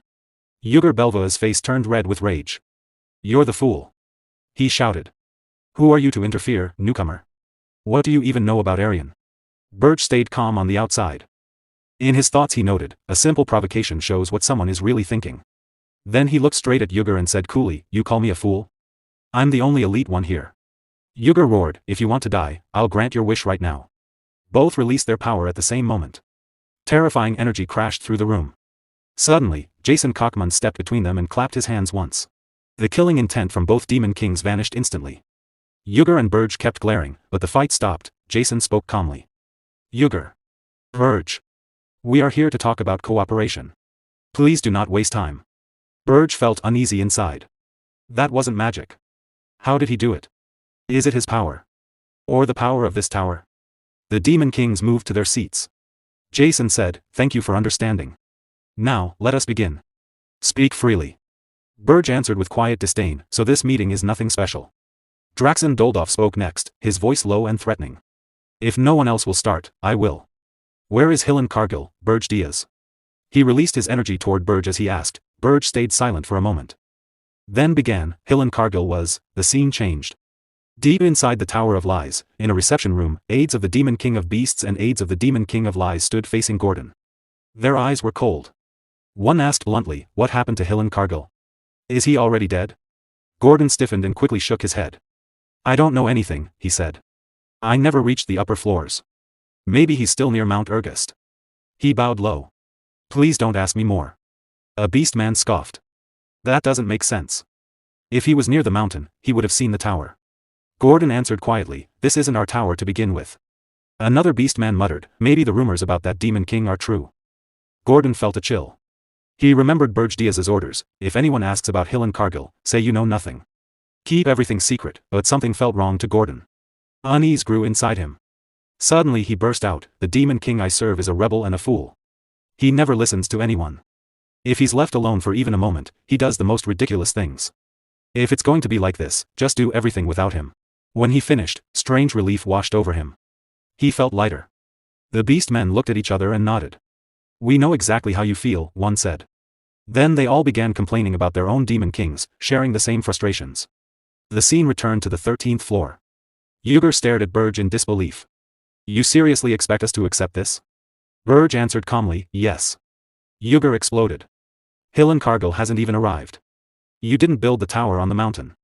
It's only 82% complete. Who do you think you're fooling? Berge replied casually, I can build my tower wherever I want. Jason spoke next. The situation hasn't changed. Warriors are still coming for the tower. Why did you leave your own tower and come here? With a mocking smile, he added, a demon king who lost his tower. Didn't we all learn better at the Demon King Academy? You were supposed to be the greatest leader. Berge brushed it off. There's nothing to worry about. I will protect my tower myself. Inside, he thought, something about the Demon King of Lies has bothered me for a while. When Jason tried to keep mocking, Berge cut him off sharply. Draxon, annoyed, asked, do you really think Archduke Arcane will just ignore this? Berge shrugged. I don't care what that old man says. Draxon thought to himself, he's as stubborn as ever. Berge turned the question back. Is something bothering you? Draxon brushed it off. No. Let's move on. Inside, Berge thought, even if I caught something suspicious, I couldn't prove it. For now, it's enough. Better to avoid trouble. Our real goal is to collect 100,000 gold. Everything else comes second. As the meeting went on, Berge spoke more than expected. He watched carefully and noticed a clear hierarchy among demon kings. Jason Kochman sat at the very top. He also noticed which demon kings seemed desperate for magic points. Suddenly, Reyna Soldian gave him a cold, sharp look. Berge was confused by the hostility. Later, on the balcony of the 13th floor, Reyna stood alone, looking outside. Berge approached. What's wrong? She answered calmly, nothing secret. After hearing the rumors, I wanted to speak with you privately. Berge was surprised. With me? She nodded. I agree with some of your opinions. He was shocked. In his past life, he could not remember her ever saying anything like that. She quickly added, don't misunderstand. I don't hate the standards like you do. I believe in traditional values. But sometimes we need flexibility, especially in Aryan. That's why I wanted to talk. At least I can communicate with you. Unlike the others. Berge shared his honest thoughts. She replied, your view isn't bad. You're better than I expected. She handed him a small item, a personal communication device. If you ever need advice, contact me. As long as you don't insult the Demon King standards in front of me, I'll tolerate you. She finished softly, I hope someone who can communicate properly doesn't disappear too soon. Berge asked, why not talk to the Demon King of Lies instead? She answered, he can't read your mind the way you think. He's better than the other two, but even he has limits. Then she left the balcony. Alone, Berge thought, I still don't fully trust her. But her clear, honest attitude is valuable. This talk alone made the meeting worth it. At the same time, in Berge's own tower, on the first floor, a princess arrived carrying a tray of fresh cookies she had baked. Her eyes were bright and happy. She offered them to Lozier Friedrich. Please try one. Lozier stared in surprise. Snacks inside a Demon King's tower? The princess smiled. The Demon King bought the ingredients himself. I baked them with help from spirits. Lozier praised her skill with spirits. The atmosphere felt warm and comfortable. She urged him again to taste one. He thought to himself, a princess who never had to work, she probably can't cook well. But I'll praise it anyway. He took a bite. The flavor was incredible. His mana surged wildly. He had never tasted anything so good. It felt like heaven. The princess watched nervously. I added spirit blossoms to the dough. How is it? Lozier could not stop eating, completely stunned, she smiled warmly. This is a gift to build friendship for the future. Playfully, she added, after watching your face, I'm sure the Demon King would like them too. Lozier agreed, excited. The moment felt gentle and sweet. The scene returned to the Tower of Lies. Berge came back from the balcony and found the meeting room empty. "They're all gone," he said. Jason nodded. "The meeting has ended." Berge remarked, "It was short." Jason noticed his expression and offered tea. "Do you regret anything?" "No," Berge said quickly. Jason smiled calmly. "You need something as a human, Berge. You need money, desperately." Berge froze, shocked. How does he know that? Where did the information leak from? Jason smiled and said, "Pretending you don't know won't work. Draxen Doldorf already told me." He waved his hand, opened his storage space, and cheerfully continued, "Let's stop these pointless mind games. Come on, let's make a deal. I'll trade demonic energy points for human money." Berge Diaz, the Demon King, stared at him coldly. "What's your real goal?" Jason laughed. "What do you mean?" "I'm on your side, Berge. From now on, let's get along." The scene shifted to the first floor of Berge's tower. Berge Diaz stood in front of a huge pile of gold coins. He looked at the hero, Hillen Cargill, and said, "Take 100,000 gold from this. Make sure no one can trace where it came from." Hillen's eyes went wide. He stammered nervously, You really got the money?" Inside, Berge thought, if Jason follows the flow of this money and figures out everything we're doing, we could end up as his puppets. I can't tell what he's planning, so we must be very careful. He turned back to Hillen and said, "I turned the rest of your hero party into black knights and black mages. The man in the middle is Amon from the Golden Moon Merchant Guild. I learned his name when we made the contract." Hillen looked surprised and confused. Berge continued, "Use these people to grow the money. They will obey your orders." Amon trembled under the Demon King's dark aura that controlled him. In his heart, he thought, "I can't believe we become the Demon King's servants. This is humiliating. Please save us, Sir Hillen." Hillen took a deep breath and said to Berge, "Since my party members are still alive, this isn't a complete failure. I can pay off my debts now. Does that mean I can keep working as a hero?" Then he smirked, raised his hand for a handshake, and added, "With things the way they are, this isn't so bad for me. I look forward to working with you, business partner." The former heroes, now Black Knights, gasped in shock. "Sir Hillen." Berge's face darkened at the word partner. He grew angry, held up a small black seed, and said, "Let me make this clear." He pressed the seed against Hillen's forehead. Suddenly, terrible pain shot through Hillen's head. He dropped to his knees, grabbed his head, and cried out. Berge said coldly, "We are not business partners. You are my slave, and I am your master." One of the Black Knights smirked and muttered, "Serves you right." Hillen, still in pain and confused, looked up. "Master and slave? I didn't know you were into that kind of thing." Berge turned away. "I'm not asking for true loyalty. Just do what I say. Now go." Hillen stood up slowly, still holding his aching head. Suddenly, a soft voice called from behind him. "Hillen." He turned and saw the princess standing there with Lozier Friedrich, who was busy with some work nearby. The princess looked sad. She held out a letter and said, "Could you please deliver this to my younger sister, Elena?" Hillen took the letter. "Elena? You mean the 13th princess of the kingdom of Hilderan? I can do it, but why are you helping the Demon King? You're one of the reasons I ended up in this mess." The princess lowered her eyes. "I'm sorry. But I have no plans to return to the kingdom right now. A hero like you surely knows the royal family's secret." Hillen Cargill thought quietly about the royal family's secrets in the kingdom of Hilderan. He remembered the rumors he had heard. If they were true, he could understand why the princess was acting this way. In the end, he agreed to deliver the letter to Elena. Later, inside Berge's tower, Gordon Ramsay spoke to Berge Diaz with worry. He said it was not that he distrusted the Demon King, but he was not sure if the hero Hillen would really obey orders. Berge replied that Hillen was not just someone who only cared about money. At first glance, he might seem greedy like many humans, but that was not true. Hillen was not noble either. What he really wanted was fame and attention. He acted boldly in everything so people would notice him. Berge added that if Hillen was controlled properly with the Armani orb, no one would make a better spy. Gordon Ramsay thought to himself that the Demon King understood humans very well. He realized he could not stay idle any longer. Berge smirked and said it would be interesting to watch a hero, working for the Demon King, destroy human society from the inside. Gordon Ramsay quickly agreed and promised his full loyalty. Just then, someone knocked on the door. Both of them looked surprised. The princess walked in carrying a plate of cookies. She calmly offered them some. Berge took the plate and said she had been coming and going freely lately. He warned that if it bothered him, he would lock her in the underground prison for a month. The princess smiled and told him to try one first. Berge looked at the cookies and called them nothing special, just a simple human dessert. He took a bite. His face changed at once. The taste shocked him. It was a flavor he had never experienced. The princess watched closely and thought, he reacted. Does he like them, just like everyone else? A light sweat appeared on Berge's face. He gripped a chair, then smirked and said, for a human dessert, it's not bad. Inside, the princess was stunned. He had resisted it. Berge then said the cookies contained spirit blossoms, a dangerous ingredient. The princess admitted it openly. She knew he would notice right away. Berge realized this was connected to a reward he had given her earlier.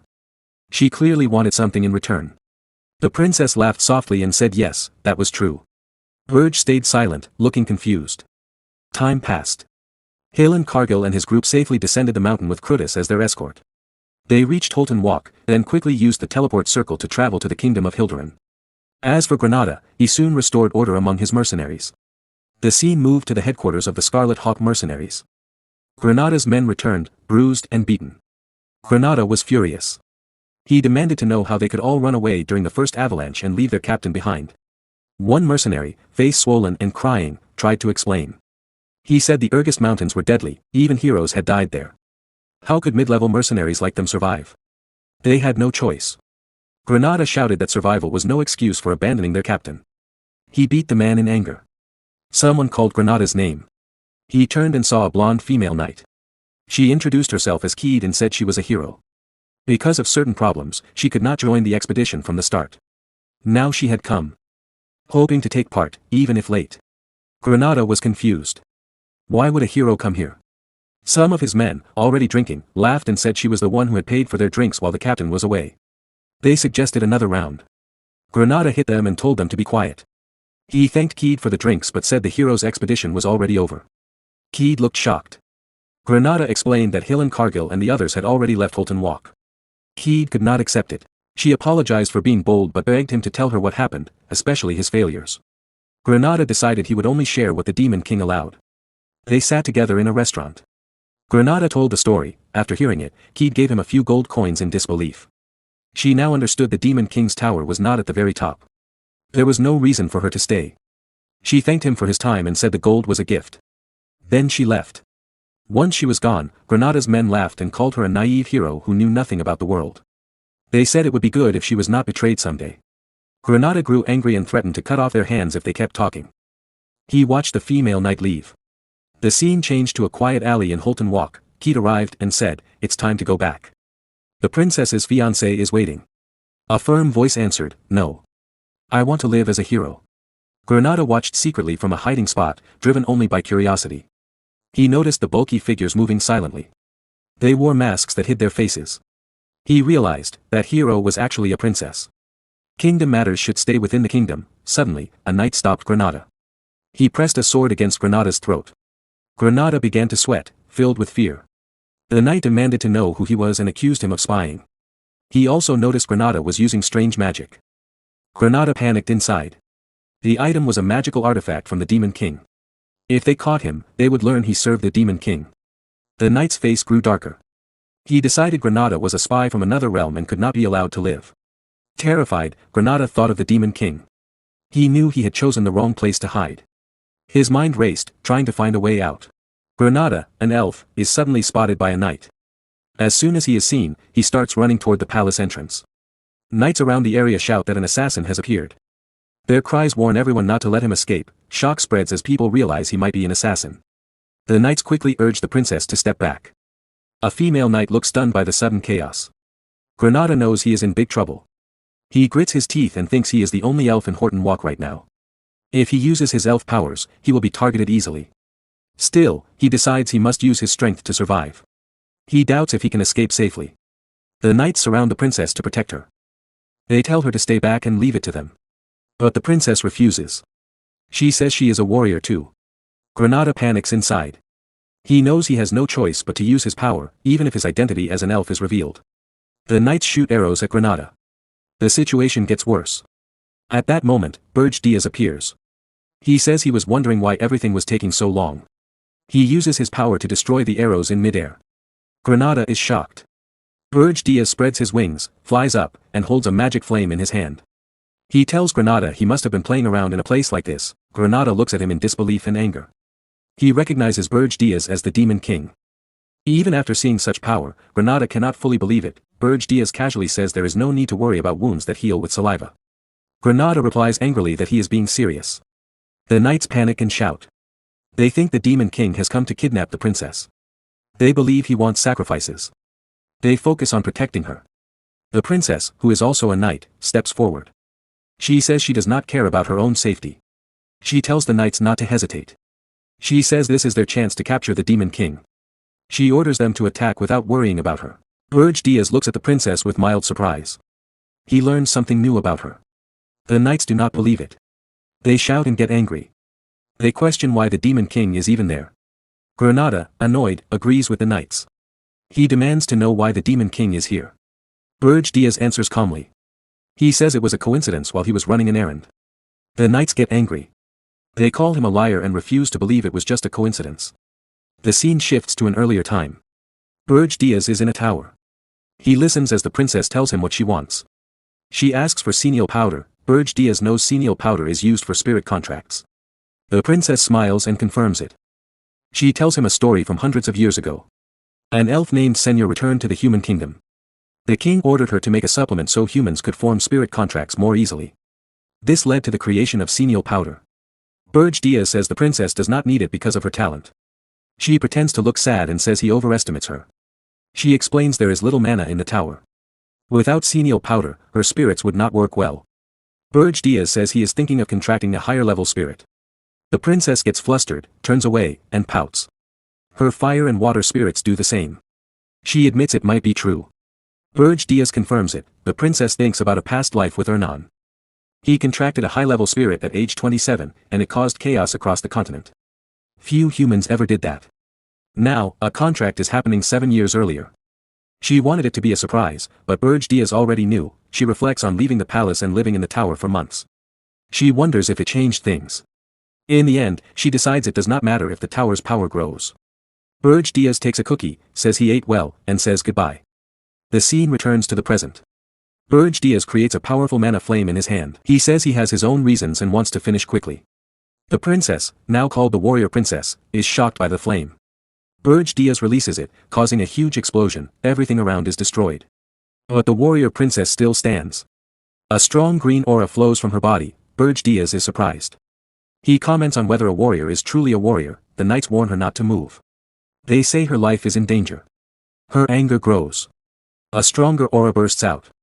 She charges at Berge Diaz with her sword. She shouts that a warrior's aura can destroy demons. She says warriors are the natural enemies of the Demon King. She refuses to stay in a suffocating palace. She says her place is on the battlefield. She uses Jesspine's top sword technique Crescent Slash. The swing causes a massive explosion. She grits her teeth and focuses. Crescent Slash is the hardest technique. It releases aura instantly to cut the enemy. Only the best in the imperial family inherit it. She thinks about her honor. She is a lower-ranked princess with little value. She was to be sold to a foreign king.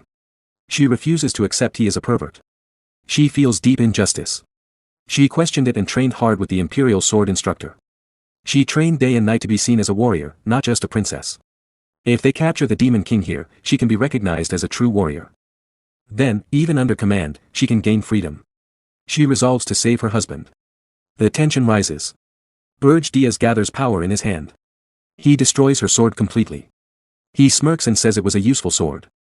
The warrior princess stares in shock at the broken pieces. Berge Diaz says his ultimate skill is out. He adds a warrior would not die from this. A dark red negative aura pours from his body. He hovers above her, dominating the space. The princess looks up in terror. Sweat drips. Her body shakes. In a trembling voice, she says this enemy is unbelievable. Berge Diaz grins evilly. He says being both princess and warrior makes her useful in many ways. Her fear deepens. She freezes in panic. She worries the perverted Demon King will take her too. The knights rush to protect her. They stand between her and him, knowing the danger. Berge Diaz unleashes a massive explosion. Powerful aura destroys everything around. After a few minutes, the fog clears. Many knights lie dead on the ground. 2 healers arrive. They are shocked by the destruction. They wonder what kind of explosion caused it. They sense demon magic and question if a demon was in Horton Walk. They see an injured person and check for enemies. They rush to the fallen knights and call out. One barely alive knight speaks weakly. He mentions the princess and the Demon King. The healers are stunned. They beg him to stay awake and explain. The knight groans and says the Demon King used black flames. The healers realize it was the Demon King of Urgest. The scene shifts to the dungeon in the Tower of Berge. Berge Diaz has brought a warrior princess there. She lies unconscious, covered in bruises and wounds. Another princess looks at her and asks if this is senile. Berge Diaz say, she is Kid Jespine, the 9th princess. From now on, they will live together on the 4th floor. She is injured and needs treatment. If raised well, she will be useful later. The princess agrees but asks why another princess was brought in suddenly. Berge Diaz says he saw her on the way and picked her up. He kidnaps princesses to earn magi points. Targets can be high or low rank. The princess asks what magi points are. Berge Diaz is shocked. He realizes he almost revealed a secret. He wonders if she asked on purpose. He denies it and says she misheard. He changes the topic and says he will bring senile powder. She agrees. As he leaves, he thinks to himself he has become too comfortable seeing her often. He tells himself to focus. He is the Demon King, and she is just a prisoner. News spreads fast. The 9th princess of the Jespine Empire was kidnapped in Horton Walk. It reaches the whole continent. At the Hero Guild headquarters, Hillen Cargill stands in the center. Heroes question him. One says there is no lie in his words and asks him to swear. Hillen lowers his head in shame. He admits he could not find the Demon King's tower. He will take responsibility. Another hero reassures him. If warriors are blamed for failures, no one would lead in the future. Hillen thanks them. Another hero shares news. At the same time the warriors retreated, the Demon King of Urgest kidnapped the 9th princess. The Jespine Empire requests raising a warrior's banner. He has experience with Urgest and says it is the fastest way. He asks for opinions. Hillen regrets for the princess. He says instead of war now, use a small team to find the tower first. Once found, subjugation will be easy. A true strong Demon King would not hide his tower. The heroes agree. They say a weak, cowardly Demon King is no big threat. One silent hero speaks with a dark face. He says follow Hillen advice until the tower is found. All-out war is paused. Hillen bows and agrees. In his mind, he speaks to the Demon King. He wonders if this is what the Demon King wanted. He used his power to delay the war and bought time. The scene shifts to Berge Diaz. A surface opens. Gordon Ramsay appears and reports Hillen Cargill words. Berge Diaz calmly says to keep watching. He feels troubled. He did not expect the heroes to prepare an all-out attack. He sighs in relief. Without Hillen Cargill, he would be in trouble. He thinks taking Hillen as family was a good choice. Outside, Hillen Cargill and Granada move around. With their influence, he can delay the warriors. Berge Diaz continues his plan: kidnap more princesses to gain magi points slowly. He plans to use valuable Armani's orb for power. Dwarves remodel the tower, making the first floor stronger. With Krutu influence growing, and a contract with a high-level spirit, including Princess Ernan, even small groups of warriors cannot challenge him. With the strong tower ready, Berge Diaz prepares true revenge against the warriors who killed him before. To do that, he need to obtain senile power. He dreams of taking a city full of powerful wizards and warriors, a magical city in Amur if he can get it without being caught. This is going to be way too hard. The scene moves to the kingdom of Akan, in a city famous for magic engineering called Amore. On the edge of the world's biggest magic market stands a small, plain shop named Jetson's Paradise. Inside, the shopkeeper sits lazily reading a newspaper. He looks bored and disappointed. He sighs and thinks about the latest news and rumors. The 9th princess of Jespine was kidnapped right after the hero expedition ended. People are angry because the Hero Guild does nothing. The article also says a hero named Roger is now being hunted. The shopkeeper quietly decides that these are truly the end times. Suddenly, the doorbell rings. A customer named Berge Diaz walks in. The shopkeeper quickly hides the newspaper. Smiles brightly, and greets him warmly. He asks if Diaz is looking for something special. Diaz looks around with no interest. He says he wants some powder and asks if they have it. In his mind, he thinks, this powder is for the princess. She asked me to get it herself. The shopkeeper gets very excited. He says yes, they have it. He acts overly happy, as if Diaz is his very first customer ever. Diaz feels annoyed and thinks the shop looks old and dirty. The kingdom of Akan is famous as the holy land of magic engineering. Heroes, mages, and alchemists from everywhere come here. Big famous shops are always full of strong people. Because of that, hiding demonic energy is risky. That is why Berge Diaz chose this quiet, almost empty shop on purpose. The shopkeeper happily shows 2 glass vials of sun powder. He laughs and says Diaz is very lucky. He offers a special discount, only 1 gold coin per vial. He acts like it's the biggest sale ever and says no other shop has this deal. Diaz gets angry. He tells the man to stop shouting and says the price is still too high. He picks up 1 vial and looks at it. He says normal sun powder is green, but this one is purple. Why? The shopkeeper laughs and explains it is a new, secret version made inside the mage tower. It is not for sale yet. He calls it super rare and says it is a great deal. If Diaz does not buy it now, he will never get it again. Many people want this powder. The shopkeeper smirks to himself. He thinks Diaz looks like a noble and must have a good reason to come to this faraway shop. He decides to cheat him and charge more. Diaz understands the trick. He gets very angry and thinks about killing the seller. But then the doorbell rings again. The shopkeeper turns away happily to greet the new customers. One of them whispers that they cannot believe they have to start in such a bad place. Diaz looks at the door and freezes. He recognizes them. It is Princess Louise and her knights. One knight tells Louise, if that man Roger has any sense, he will stay away from busy places. Louise answers angrily, this makes me so mad. I cannot believe I have to come to this dirty place because of him. Diaz feels nervous. He is the one who kidnapped Roger, so he is worried. The knight walks to the shopkeeper and says they are looking for someone. Diaz watches her carefully. He notices her angry temper, rough voice, and twin tails. He is sure this is Louise Ver. He hopes she does not recognize him because he used a magic item last time. The shopkeeper laughs and says he understands. But his memory only works if he sells something. The knight looks shocked. Louise gets furious, insults him, and puts her sword to his neck. She shouts that he dares to try cheating her and does not understand how serious this is. The shopkeeper turns pale and screams in fear. He says murder is forbidden in the capital.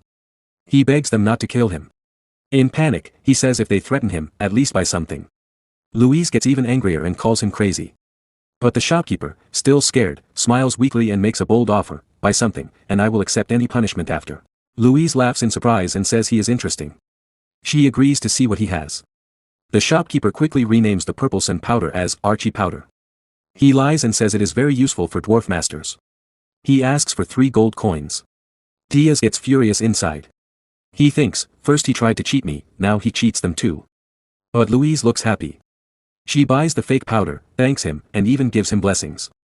Then she asks if a dwarf named Roger came to the shop. The shopkeeper says no, he never heard of Roger. He suggests they check the place where blacksmiths usually meet in a can. Louise thinks it is a good answer. She tells her knight they can leave. As she walks out, she mutters that the seller is shameful. After they leave, Diaz sighs in relief. He tells the shopkeeper, not bad. You sold trash for 3 gold. You have real courage. The shopkeeper smiles, pockets the money, and says he is glad Diaz stayed quiet. He thought she was a rich young noble lady who would pay easily and not kill him for nothing. He smirks and says Diaz seems interested in business. For 10 gold, he can share a secret. Diaz thinks the man is a huge scammer, but he actually respects the skill a little. Diaz leans closer, smirks, and tells him to go to the Golden Moon Merchant Guild. If he says he was sent by the mountain, they will accept him. The shopkeeper looks confused. He says the guild is almost bankrupt. Why would someone smart go there? Diaz smiles and says, the customer you just cheated was Louise Ver. The shopkeeper's hands shake. The vials fall and break. He freezes in terror and whispers, the villainous princess. The mad dog. Louise Ver. He begs to know what Diaz wants. Diaz calmly puts 1 gold coin on the table. He repeats, join the Golden Moon Guild. The salary is 1 gold per month. If he refuses, Diaz will bring Louise back. The shopkeeper panics and begs for his life. Then he suddenly changes, he shouts and says he will not beg.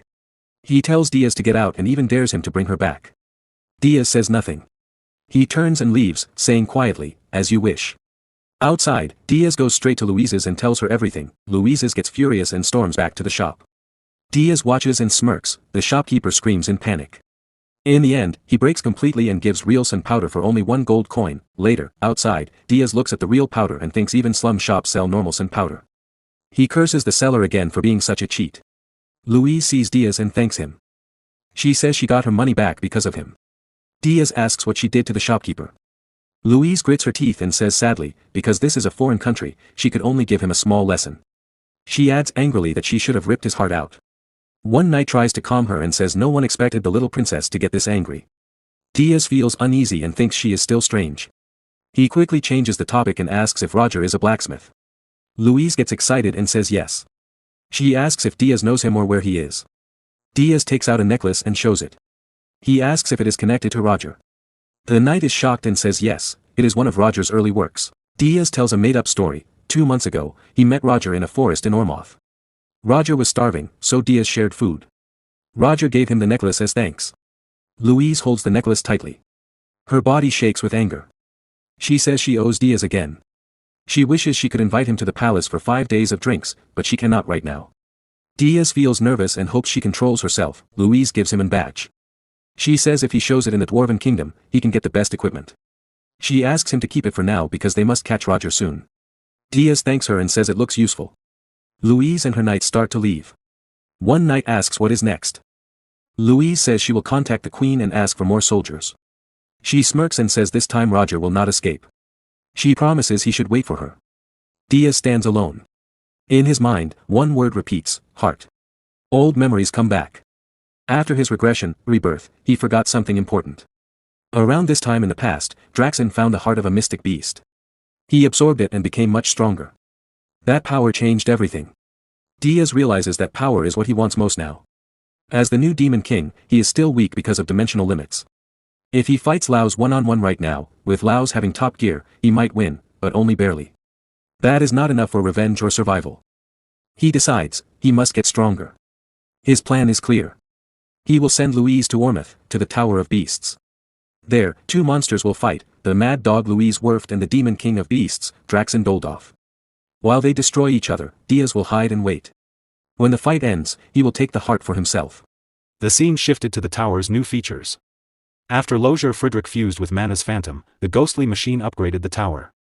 It gained two new functions, remote activation of the top floor and an item transfer system. Without warning, a box wrapped in swirling purple energy appeared in front of the emitter. A calm voice echoed through the chamber, send item. This is a function far above. On the highest balcony of the residence, Demon King Berge Diaz was talking to Gordon on a telephone-like call. He sensed a disturbance and muttered under his breath, Gordon, something has happened. I'll leave the tower to you for now. He opened his status window and gave a command to his subordinate.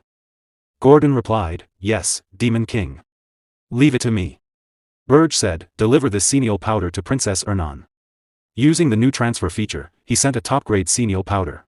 It was a fine powder potion full of high spirit energy, a key material for forming a strong spirit contract. This will greatly help the princess, he added with quiet confidence. Princess Ernan's eyes sparkled as she examined the potion.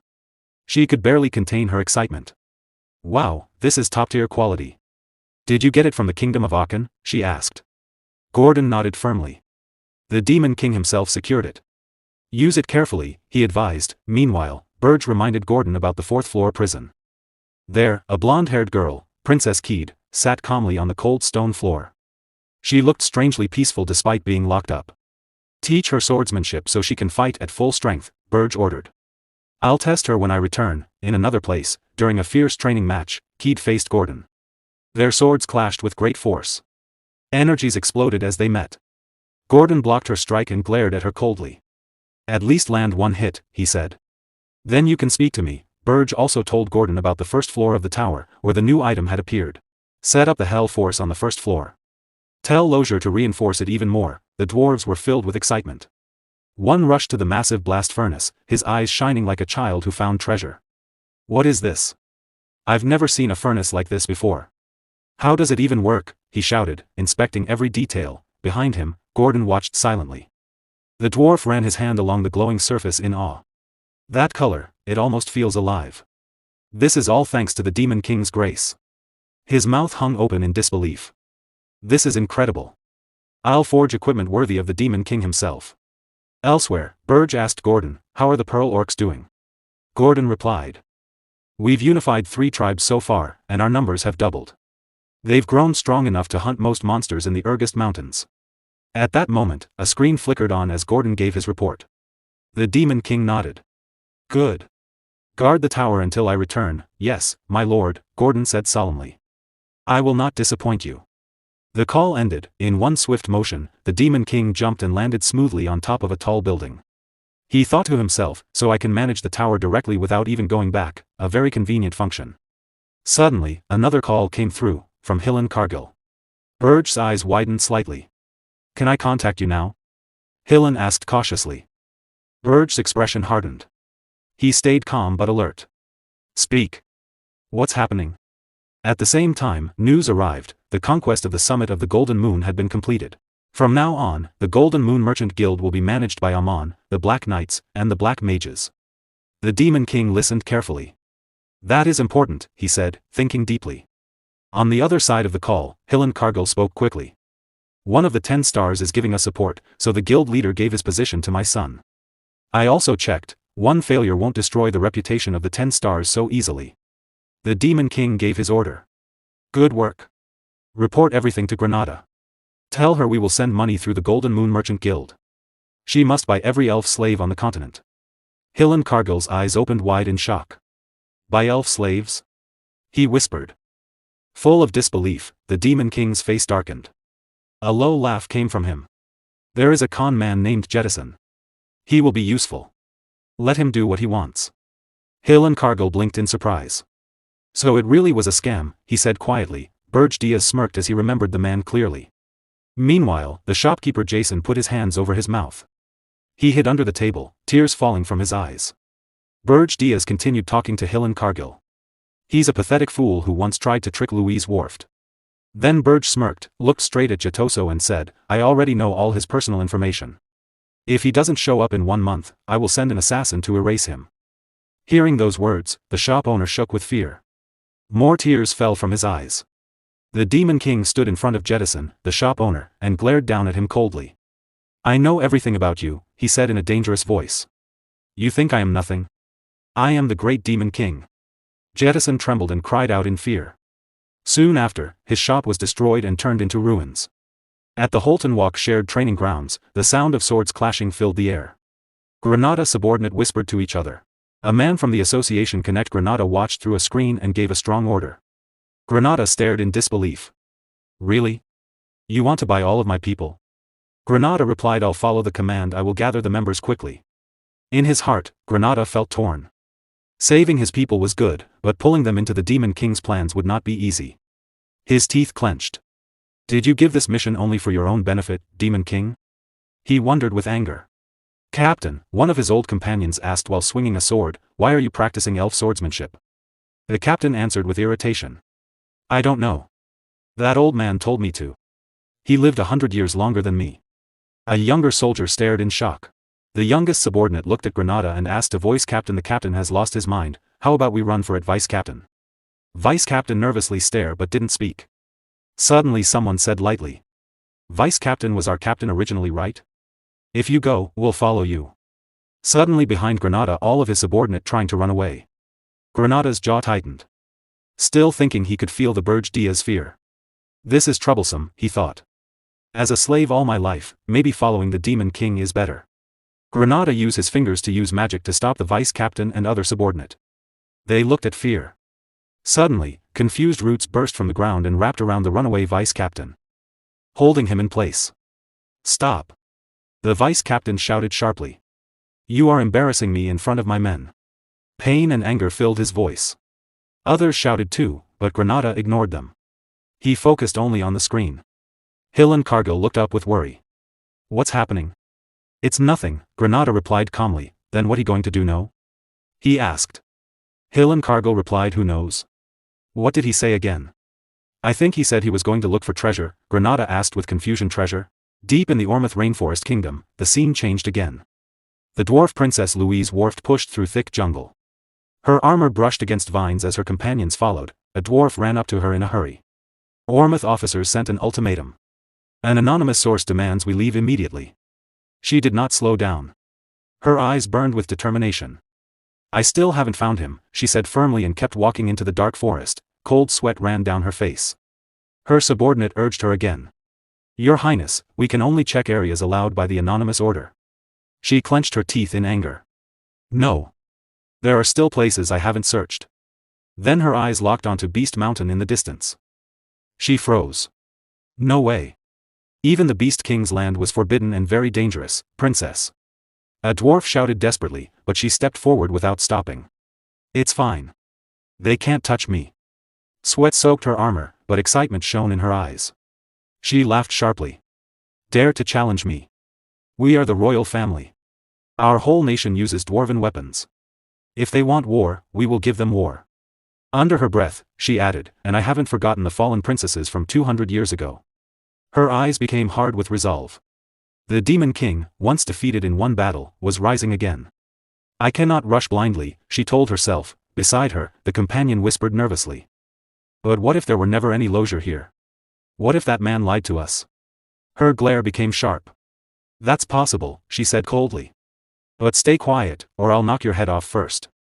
She marched forward and looked toward the distant tower. Demon King, this is serious. Inside the tower, the wolf Demon King slowly lifted his head, a demon girl appeared and bowed. The dwarf princess is approaching Beast Mountain. His eyes widened. What? The wolf Demon King growled. Rage twisted his face. Why is that crazy princess here? Has she found out about the heart of the summoning beast and come to take it? No. Security should have been perfect. He clenched his fists.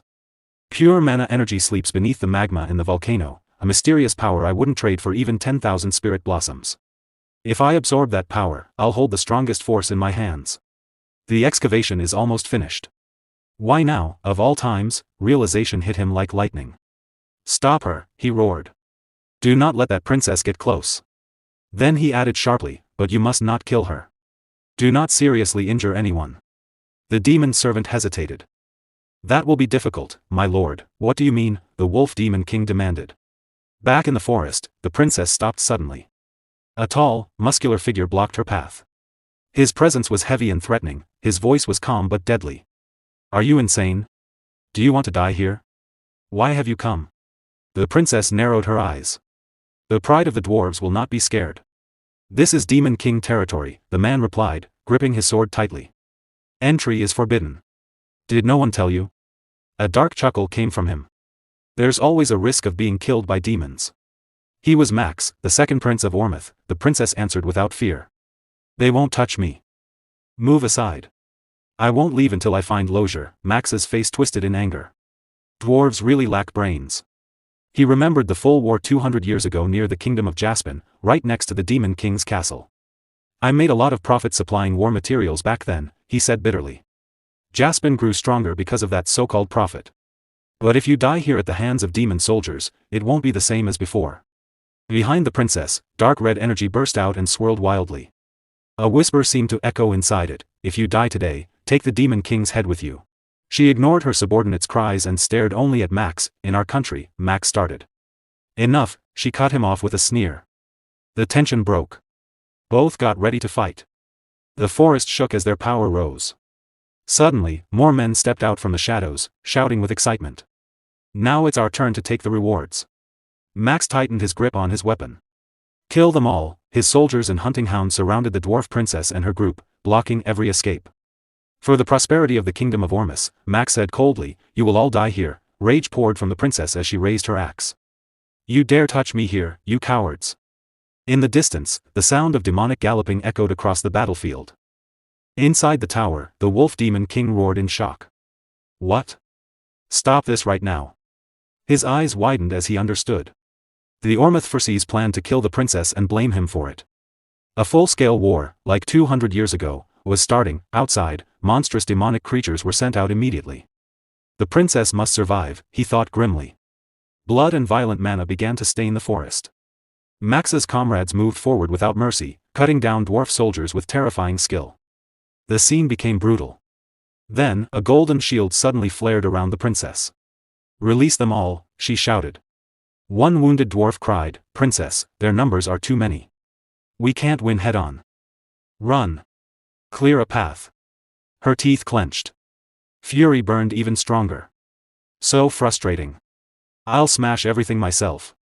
Please calm down. All princess subordinate begged, she ignored it. Max raised his weapon. Mana blazed around him wildly. He sneered.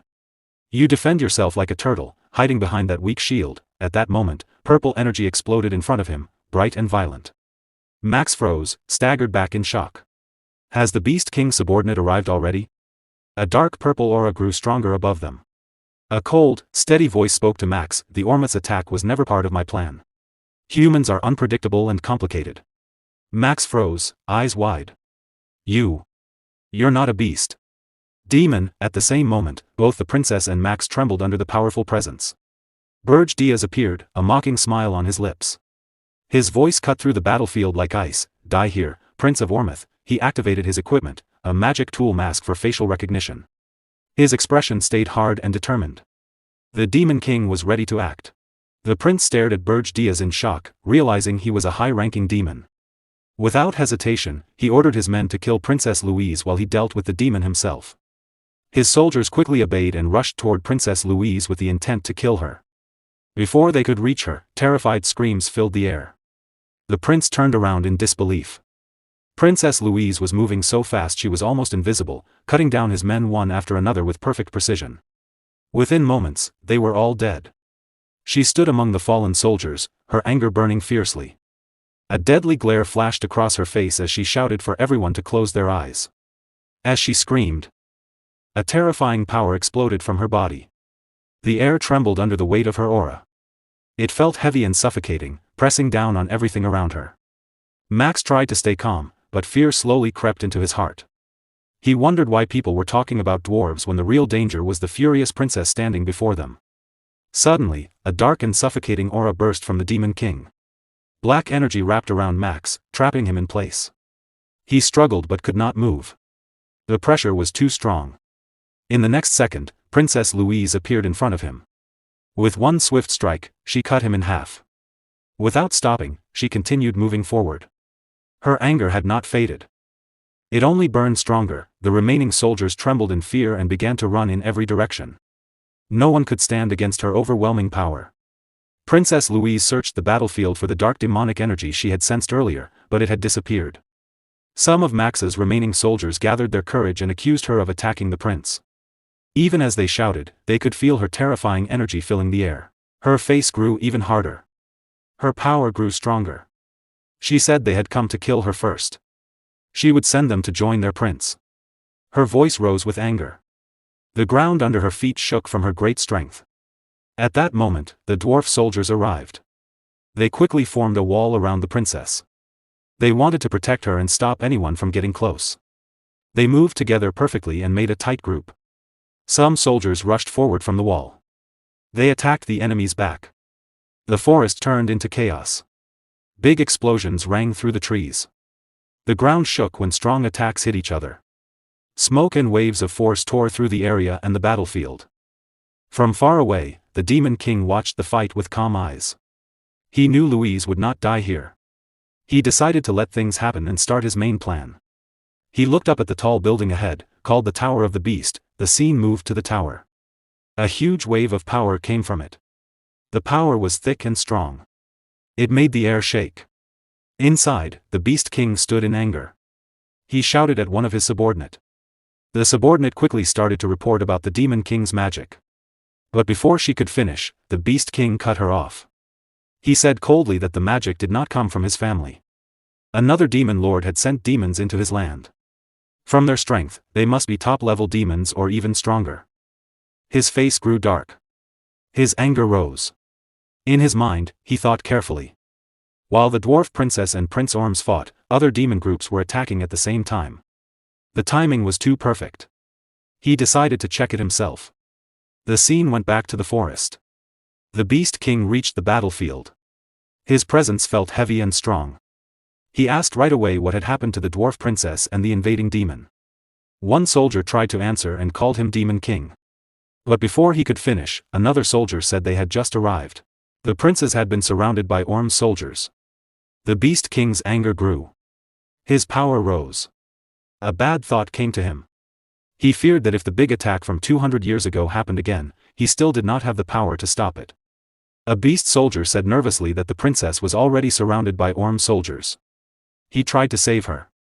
But before he could explain more, the scene changed to Princess Louise on the battlefield. She cut down every soldier in front of her with fast, strong attacks. No one could stand against her. Her own soldiers saw this and shouted for her to stop. They warned that more would turn into pure killing. But her anger did not slow down. The scene went back to the beast soldier. He lowered his head and finished his report. The princess had fixed the problem herself. They could not help her. He said sorry to the Beast King. The Beast King got angry and hit the soldier. He said the soldier was making things confusing. The soldier bowed right away and said sorry many times. He shook with fear. Soon more soldiers came with strong beasts. One said slowly that Prince Orms too had been killed by the dwarf princess. Another soldier asked what to do with the rest of the Orms warriors. He wanted the Beast King's order first. The Beast King stayed quiet. His face was dark as he thought. Killing the men would make it easy for others to blame him for the prince's death. It might give quick magic points, but taking and killing people had big risks. Even though Orms was a small country, a sad king made crazy by his son's death could cause big problems. After thinking about the risks, the Beast King gave a clear order. Send the living Orms warriors back alive. They must give true statements so no one could blame him wrongly. His voice was cold but tight with worry. Then he turned to his troops and asked if they had found the demon who came into his land. The soldiers paused. They did not know what to say under his strong presence. They said they were still looking. The Beast King grabbed his head in anger. He called them useless. Not only their heads, but even their noses were no good. His anger showed, but then his face turned to deep thought. He thought again. If it was a high-level demon good at hiding, it was no surprise his men could not find it. He narrowed his eyes. It had been a long time since he faced something like this. He used a skill called Super Sense Boost. This strong skill put magic into the senses to make them much better. With it, one could find even tiny bits of hiding magic. The Beast King focused hard. He sent his magic out like an invisible net across the forest. Soon he felt it. There were signs of a strange demon. His face grew dark. He thought this intruder might have chased the dwarf princess. He turned to his soldiers and asked which way she ran. One soldier pointed fast and said she went that way. The Beast King disappeared in a flash. He ran forward at high speed. His angry voice roared through the forest as he cursed the Demon King. Everything became clear in his mind. His eyes grew wide. He understood the truth. The fight between the dwarf princess and Prince Orms, even the magic shown, was all a plan to pull him away from the volcano. Anger burned through him like fire. His power flared as he ran fast toward the mountain. The ground cracked under his feet. The wind howled around him. The scene moved deep into the Beast King's land. Inside a big cave near the volcano, many beast warriors stood guard. Bear demons carried things in and out quickly and carefully. It felt like a secret plan in action. The view went deeper into the cave, to the heart of it. The Demon King had already reached the hidden spot. He stood in front of a huge pool of strange lava and looked at it closely. The hot flow glowed in an odd way. It sent out strong power. He thought to himself that this was no normal lava. The energy of return was moving through it. No matter how strong Draxen was, he could not have jumped in. He wondered if the lava was being taken out through building work, but he did not care. As he spoke, dark power rose around his body. Strange skills showed as his power grew. Flames spun around him but did not burn him. He said calmly that the black flame dragon scales could move even in lava. Just then, someone felt him there. A sharp tiger demon saw him and attacked with full power right away. He put all his strength into his weapon and struck to kill. The Demon King raised one hand calmly and stopped the attack with ease. The weapon could not move even a little. He said without worry that it was normal for a high-level demon to find him from this far. The tiger demon grew angry, showed his teeth, and shouted for him to stop. Before he could do more, the Demon King said coldly, "Come with me." He pulled the tiger demon and jumped straight into the big pool of lava. As they fell into the burning hot liquid, the tiger demon's screams filled the cave. His body burned away completely with no trace left. The Demon King was not hurt at all. The black dragon scales on his body kept him safe from the lava's heat. The hot fire slid over him like nothing. He moved down fast through the burning depths without slowing. As he went deeper, he thought calmly about Draxen. After taking the heart of the beast in his last life, his healing power had become very strong. He had often wondered what kind of power he had really taken. A small smile came to his face as he remembered. Far down in the depths, a phoenix appeared. Its power felt huge even in the lava. The Demon King remembered that when he was a young Demon King, the phoenix was known across many worlds. Records said the phoenix could cross worlds. It could be a godlike being or a ruler in its own land as the top destroyer. Its power could be big or small. But one thing was always true. Every demon lord who fully took a phoenix became strong enough to have their name written in demon world history. Quiet joy came to his face. In his mind, he thanked Draxen. Draxen had taken the phoenix in his last life. Now he could stand here. The only power he had ever wanted would be his in this life, and he would use it well. The Demon King reached his hand forward. A very strong light burst from his palm. The light was so bright it could be seen from far away. It lit up the sky and the mountains around. From a distance, the Beast King saw the bright light. His face twisted with shock and anger. He asked who had found his phoenix. His thoughts raced.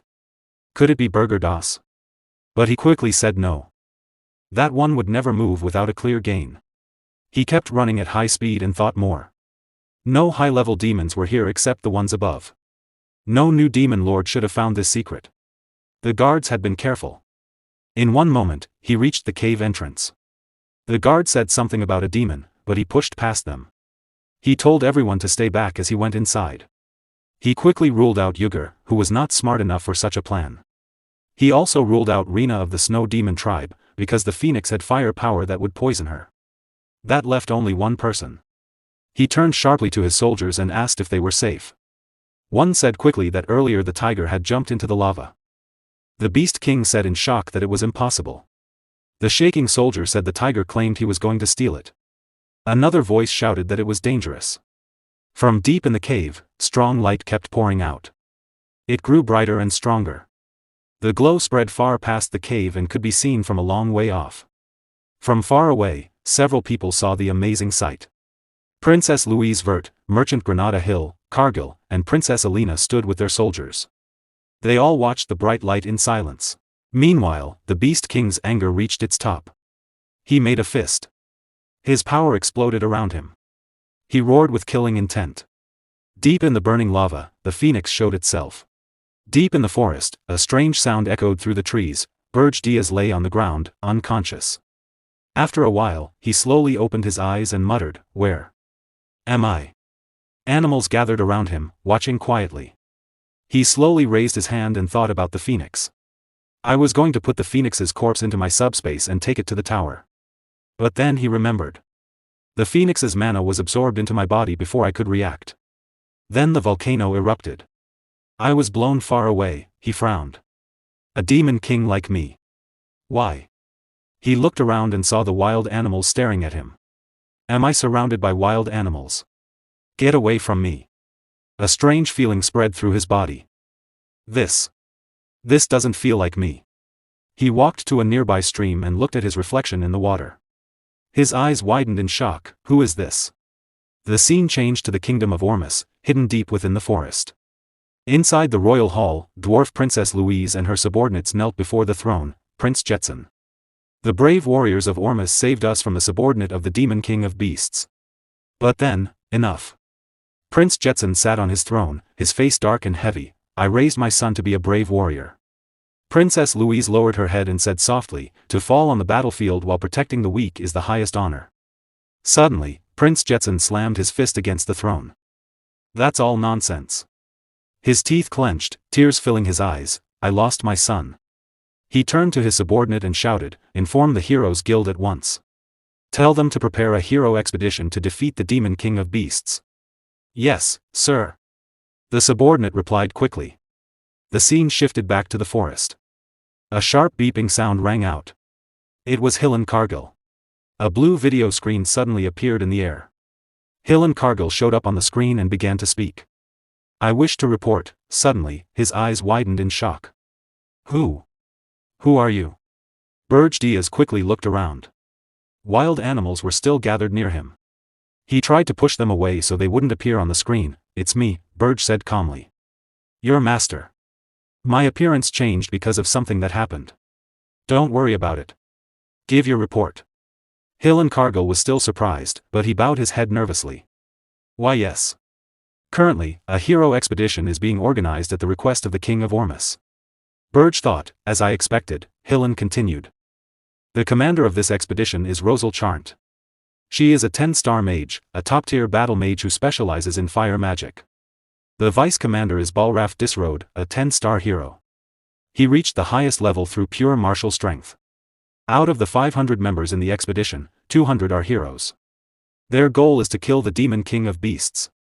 They plan to gather in Ormus and launch a direct attack on the Tower of Beasts. Berge stood up and opened his storage space. He took out clean clothes and put them on. A blue status window appeared in front of him. 200 heroes. That's more than I thought, he said quietly. Hillen replied, the only 10-star members are Rosal Charnt and Balraf Disroad. Berge frowned. Only 2 10-star heroes out of 200 people? Hillen hesitated, then said, it seems there is a group that does not want the Demon King of Beasts to die. They are controlling things from behind the scenes. Berge was confused for a moment. Humans who don't want the Demon King dead? Then he understood, to humans, a Demon King's tower is like a gold mine filled with treasures. Even demon corpses can be used as materials for magic items, so they sell for high prices. The people who profit from the Tower of Beasts don't want their source of money destroyed.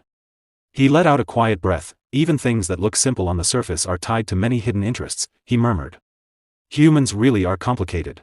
Berge Diaz looked at the blue screen where Hillen Cargill appeared. Then you will join the hero expedition, Berge said calmly. I will tell you the weakness of the Demon King of Beasts. Hillen looked confused. Berge continued, but the Demon King of Beasts must be defeated by you, and only you. After that, absorb his power.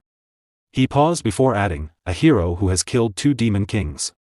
It will be much easier for you to gain the trust of humans. On the screen, Hillen hesitated. I'm grateful, but if I become stronger, are you sure you can still control me?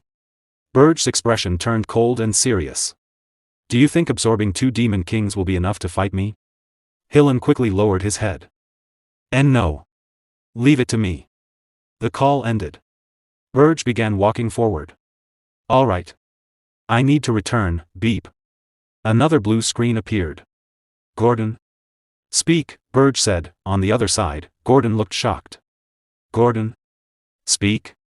Who are you? Berge sighed in annoyance. Not this again. I am your Demon King.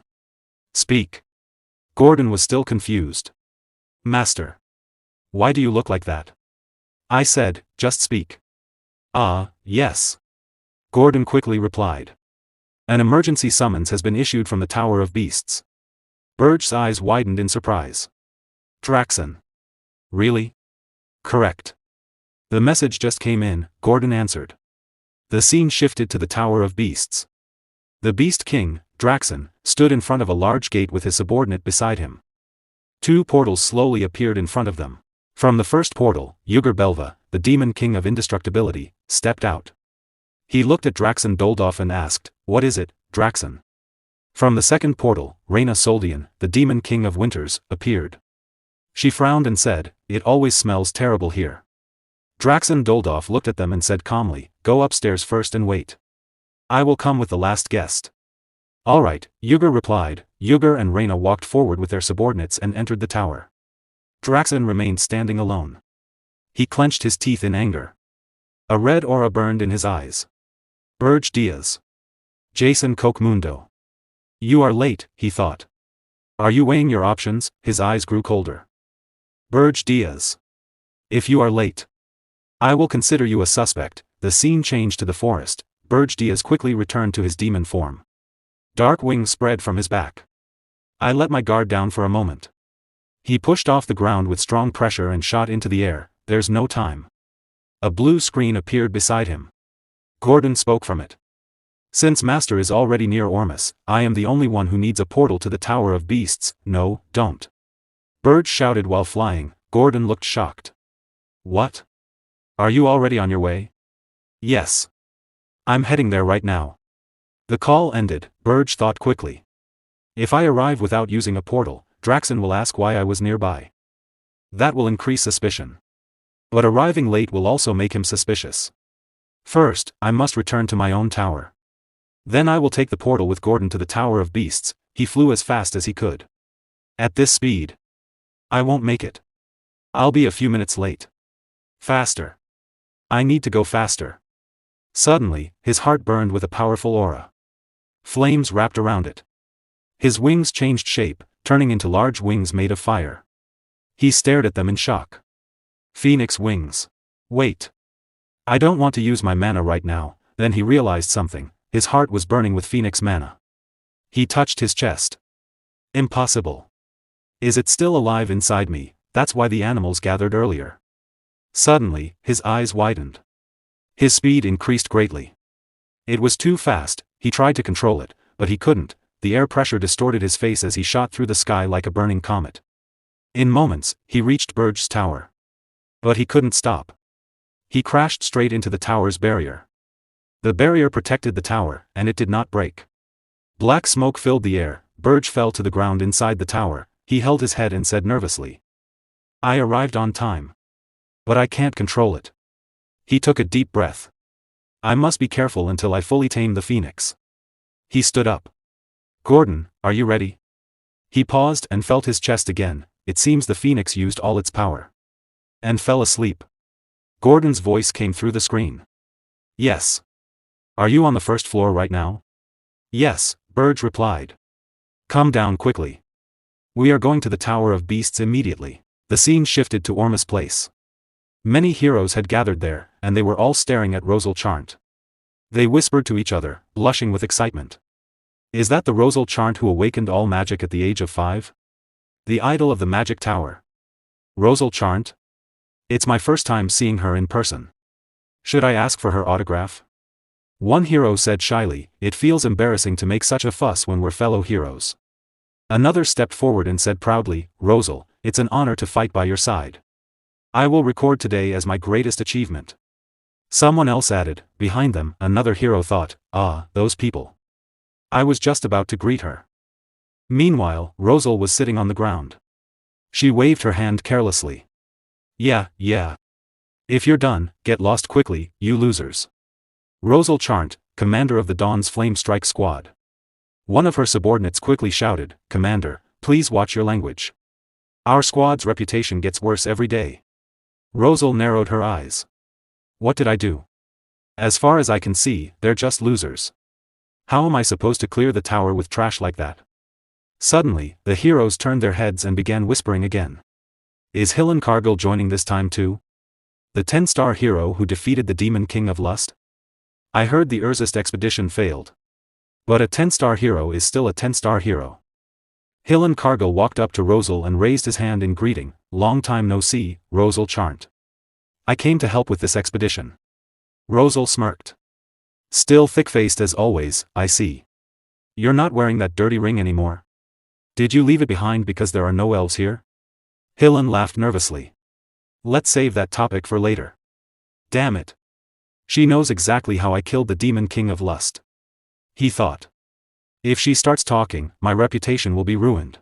If not for the Demon King's orders, I would never have met her." Rosal stood up and said confidently, "In that case, I'll finish off the Demon King of Beasts. Don't bother me with your dirty hands." Hillen laughed. "Of course." But in his mind, he thought, funny. The Demon King of Beasts' head is mine. A portal appeared in the Beast Tower, and the Demon King Berge stepped out of it with his subordinate, Gordon Ramsay. At the same time, another portal opened nearby. Jason Cockmund also arrived with his own subordinate. Standing in front of them was Draxen Doldorf, the Demon King of Beasts. His face showed clear anger, and his eyes were full of fury. He spoke in a harsh voice, "Jason Cockmund, Berge. You made it in time. I will explain everything once we are inside." Berge calmly nodded his head, though inside he felt relieved that they were not late. Soon, all the Demon Kings gathered on the top floor of the Beast Tower. Yugur Belva looked curious and asked, "Draxen Doldorf, what happened that you called for an emergency meeting?" Berge stood beside him silently.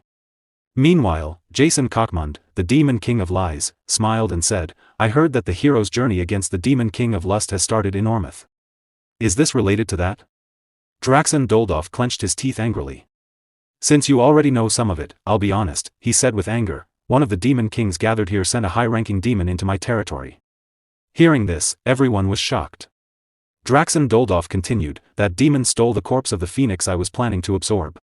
And that bastard also caused the second prince of Ormouth to die. Which started the current hero's journey." Yugur Belva was surprised and thought to himself, Draxen Doldorf was hiding a phoenix. Reyna Soldian, the Demon King of Winter, also thought quietly, losing his summoning beast like that was foolish. Jason Cockmund thought to himself, deliberately starting a hero's journey is basically an attempt to kill another Demon King. Draxen Doldorf continued speaking angrily, "Maybe that demon even killed the dwarf princess. He might have been trying to start a full-scale war across the continent." His anger grew stronger as he clenched his teeth. "Someone is trying to kill me. But I'm not going to die alone." Then he shouted loudly, "To kill that traitor, I will purchase the key of the black box. Inside every tower, there is a black box. This box records all the actions of a Demon King. Originally, it was created to analyze past problems and improve future invasions. However, demon kings who follow the pride and standards of demon kings think such tools are unnecessary. Using the black box also consumes a huge amount of demonic energy points. If the tower is destroyed, the black box disappears with it as well. Because of this, most demon kings no longer pay attention to it. When Berge Diaz heard about the black box, he felt nervous. The black box. I never expected this, he thought. If Draxen Doldorf opens the black box in my tower, there will be no way for me to escape suspicion. At that moment, Draxen Doldorf spoke. To open a black box, I need permission from the demon king who owns that tower, he said. Everyone here will grant permission gladly, right? His eyes were filled with anger as he continued, well. Unless one of you is the culprit. In that case, you might hesitate. Hearing this, Berge Diaz felt nervous and afraid, that bastard Draxen. He thought, suddenly, Reyna Soldian, the demon king of winter, calmly raised her hand, Reyna Soldian, grant permission. Behind her, Jason Cockmund raised his hand with a big smile. I, Jason Cockmund, grant permission. Yuger Belva also raised his hand and gave his permission. Berge Diaz looked at them for a moment. Then, with no other choice, he slowly raised his hand as well. I, Berge Diaz, grant permission. After hearing that everyone had agreed, Draxen Doldorf said, good. Everyone has approved. Excellent. He clenched his teeth and added, I will contact each of you later with the results. For now, this meeting is over. The black box key is a single-use item. Buying it requires a huge amount of demonic energy points. Its price is 9,999,999 points. Right before a hero's journey begins, Draxen would not waste such a large amount of demonic energy points or risk his life without reason. But once the hero's journey ends, whether it succeeds or fails, and everything settles down, he will definitely buy the key. When that happens, he will open the black boxes of Berge Diaz and Jason Cockmund. After returning to Berge Tower with his subordinate, Berge Diaz thought quietly, before that happens, I must deal with Draxen Doldorf. Berge Diaz quickly said, I'll check the situation in the tower first, and then I'll head out. Behind him, Gordon Ramsay replied calmly, everything is prepared. Good. Then I'll start checking from the first floor, Berge Diaz said.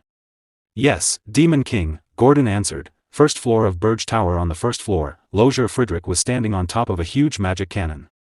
When he saw Berge Diaz, he shouted excitedly, how is it, Demon King? A magic cannon born from the Forge of Hell. This is the Inferno Catapult Mark I. Lozier Friedrich laughed loudly. He was the boss of the first floor. His eyes were shining with excitement as he proudly shouted, behold this majestic and beautiful creation. I have never made such a masterpiece in my life. Thanks to the Forge of Hell, it can unleash 3 or more elemental attacks of hell. It's a mobile catapult tank that can freely move across the terrain, something that has never existed before. He continued explaining proudly, it fires condensed shells made of mana, each one with different attributes. It can even draw mana from the atmosphere when it runs low. It can perform focused fire, multi-target attacks, tracking, area defense, evasion, rapid fire, and even arcing shots. This is a one-of-a-kind, latest model decisive weapon unlike anything ever made. Berge Diaz watched him nervously and said quietly, I told him to build whatever he wanted. But is that guy really okay? Gordon Ramsay replied calmly. He's gone a little crazy, but the weapon's performance is reliable. If you are worried, you could take back the Forge of Hell. Berge Diaz shook his head. No, leave it.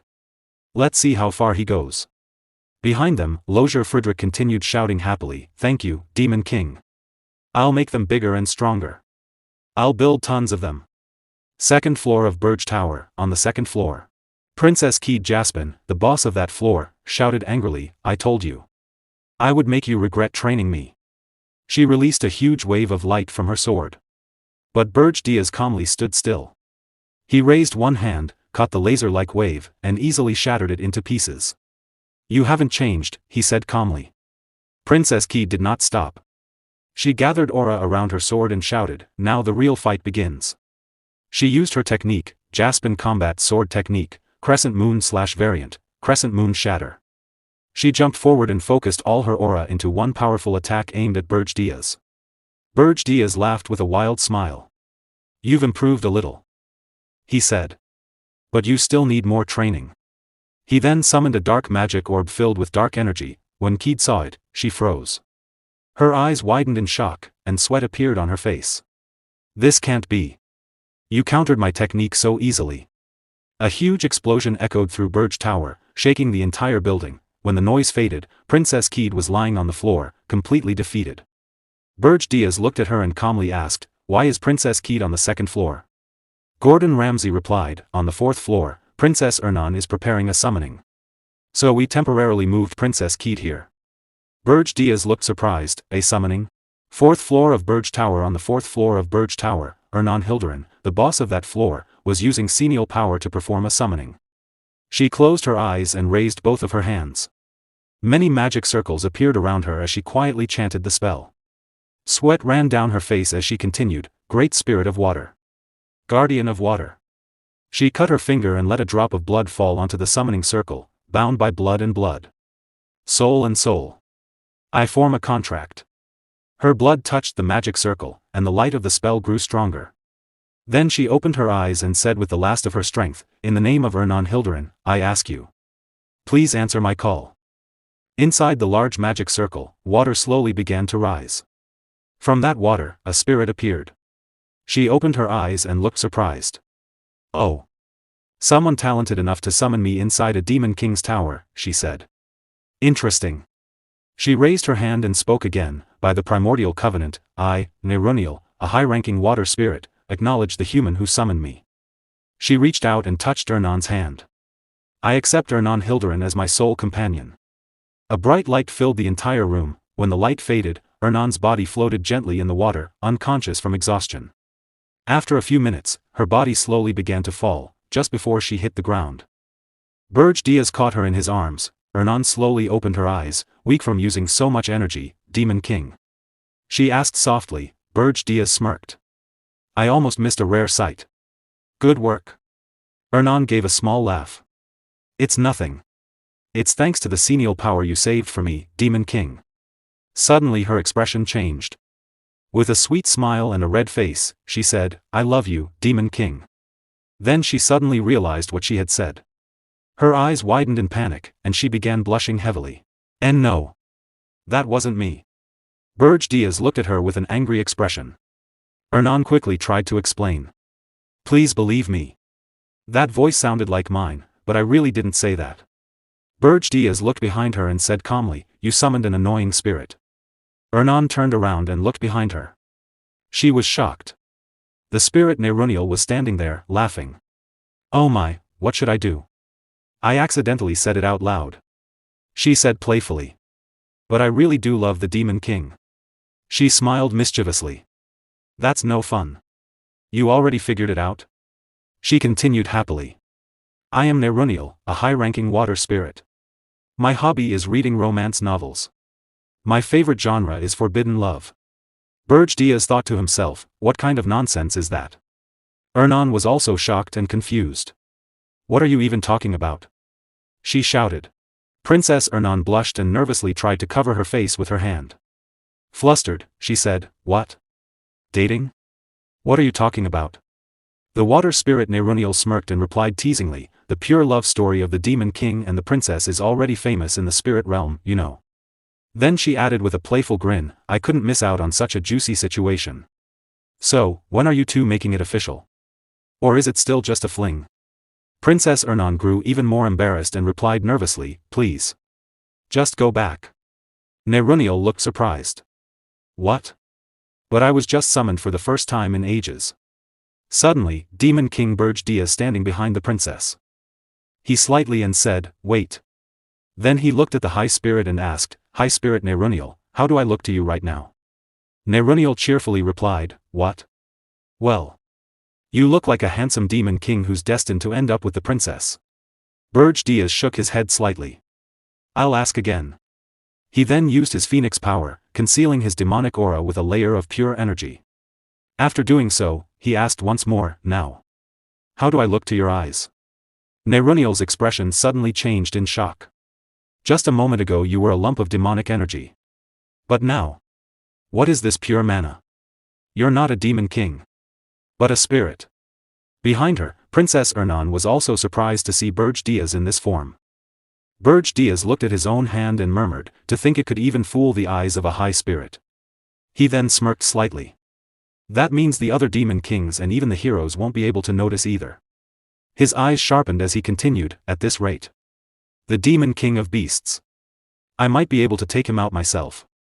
Hearing that, Princess Ernan looked confused and asked hesitantly, the demon king is going to take out another demon king. The scene shifted to Demon King Berge Diaz, flying rapidly toward Ormus with his demonic wings spread wide. On a blue communication screen, Gordon Ramsay appeared on a call.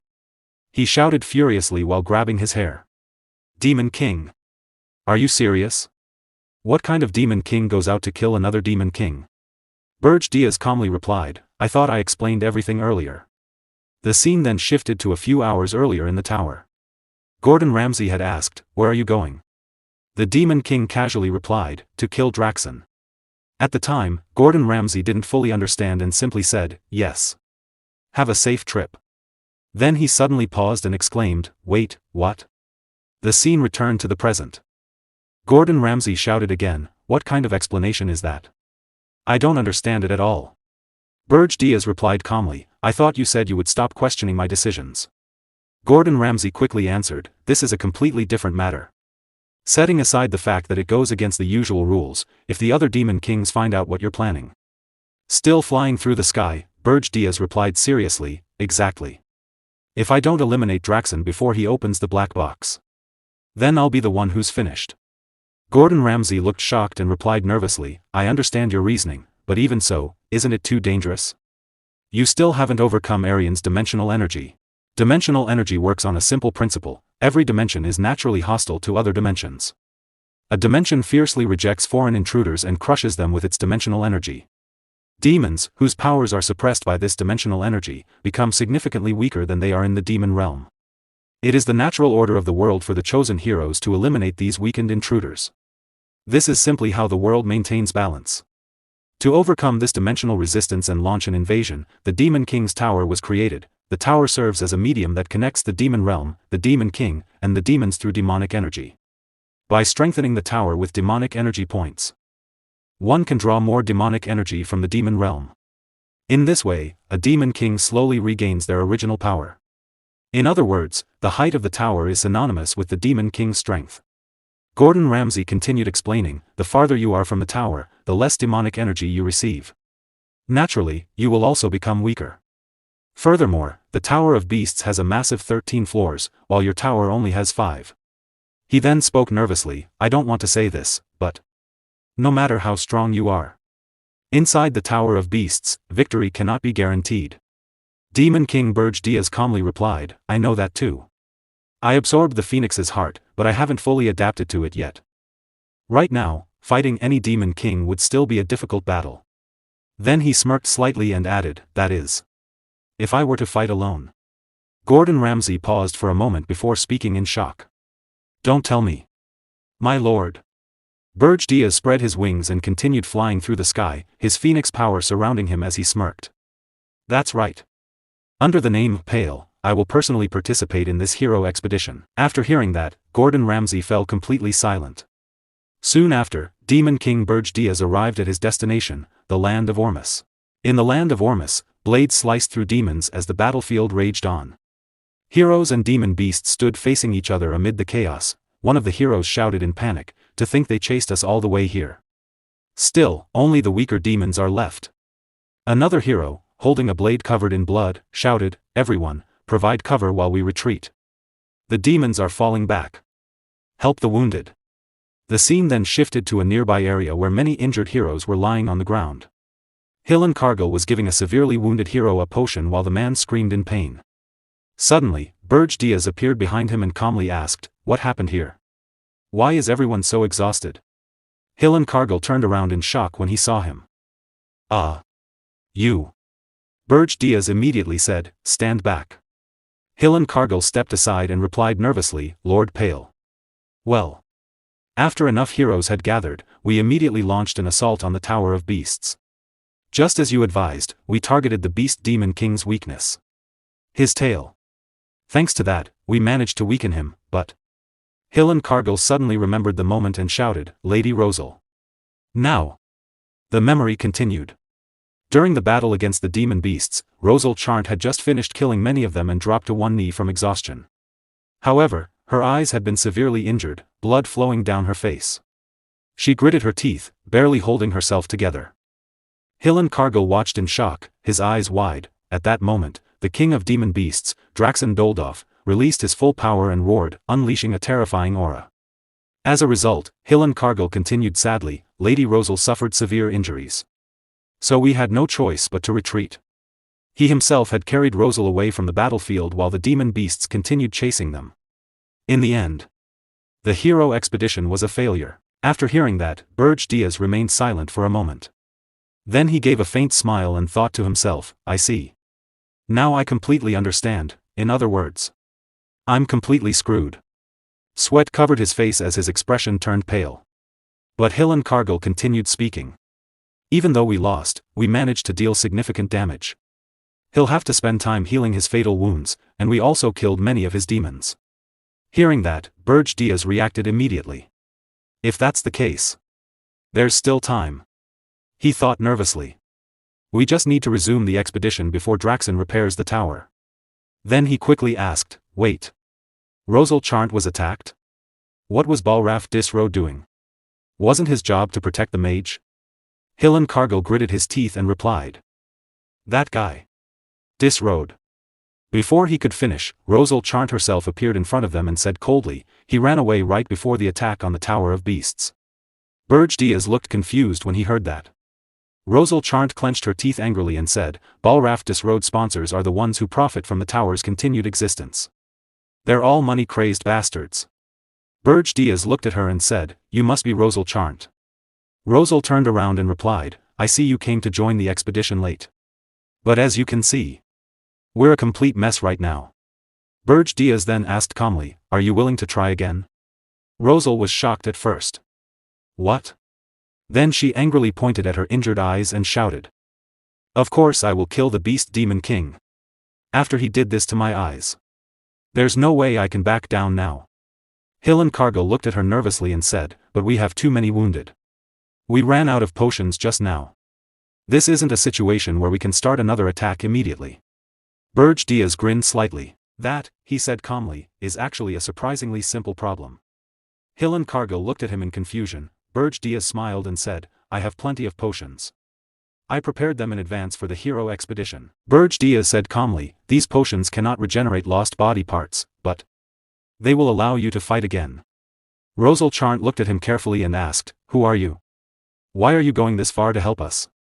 And what is that faint heat I've been feeling since earlier? I've never felt such pure heat before. How did you cultivate such energy? Berge Diaz placed a hand on his chest and began to say, this is, but before he finished speaking, he paused and looked around at the surrounding heroes. Many of them were sitting on the ground, wounded and exhausted. Their expressions were full of despair after their defeat. It was clear that they had completely lost their morale. Looking at them, Berge Diaz thought to himself, morale that has already been broken cannot be restored with potions alone. Since I have to lead them to kill Draxen anyway. It wouldn't hurt to show them once. At that moment, Berge Diaz released his pure phoenix energy, letting it spread around him like warm flames. Please, he said calmly, just follow me quietly. All the heroes immediately turned their attention toward him as the pure phoenix energy filled the area. Their eyes widened in amazement. Even Rosal Chant was shocked, and behind her, Hillen Cargill stared in surprise. Rosal felt the energy and thought in disbelief, this is. Before she could say anything, Berge Diaz calmly spoke. Who am I, you ask? He unfolded his magnificent phoenix wings, rising slightly into the air. I am the one who possesses the phoenix. Pale. Then he looked down at the heroes and continued, and I have come here to kill the Demon King of Beasts. Rosal Chant froze in shock, did he say? Phoenix? She thought, that legendary beast. Could this be the source of that overwhelming energy that covered the sky earlier? With mana alone, he rivals a 10-star hero. Where did someone like this even come from? As the heroes looked at Berge Diaz in his phoenix form, their morale began to rise again. The spirit of the expedition was reignited. Even Hillen Cargill watched calmly, feeling renewed hope. Rosal Chant clenched her fist and thought, the beast Demon King. We might actually be able to catch him.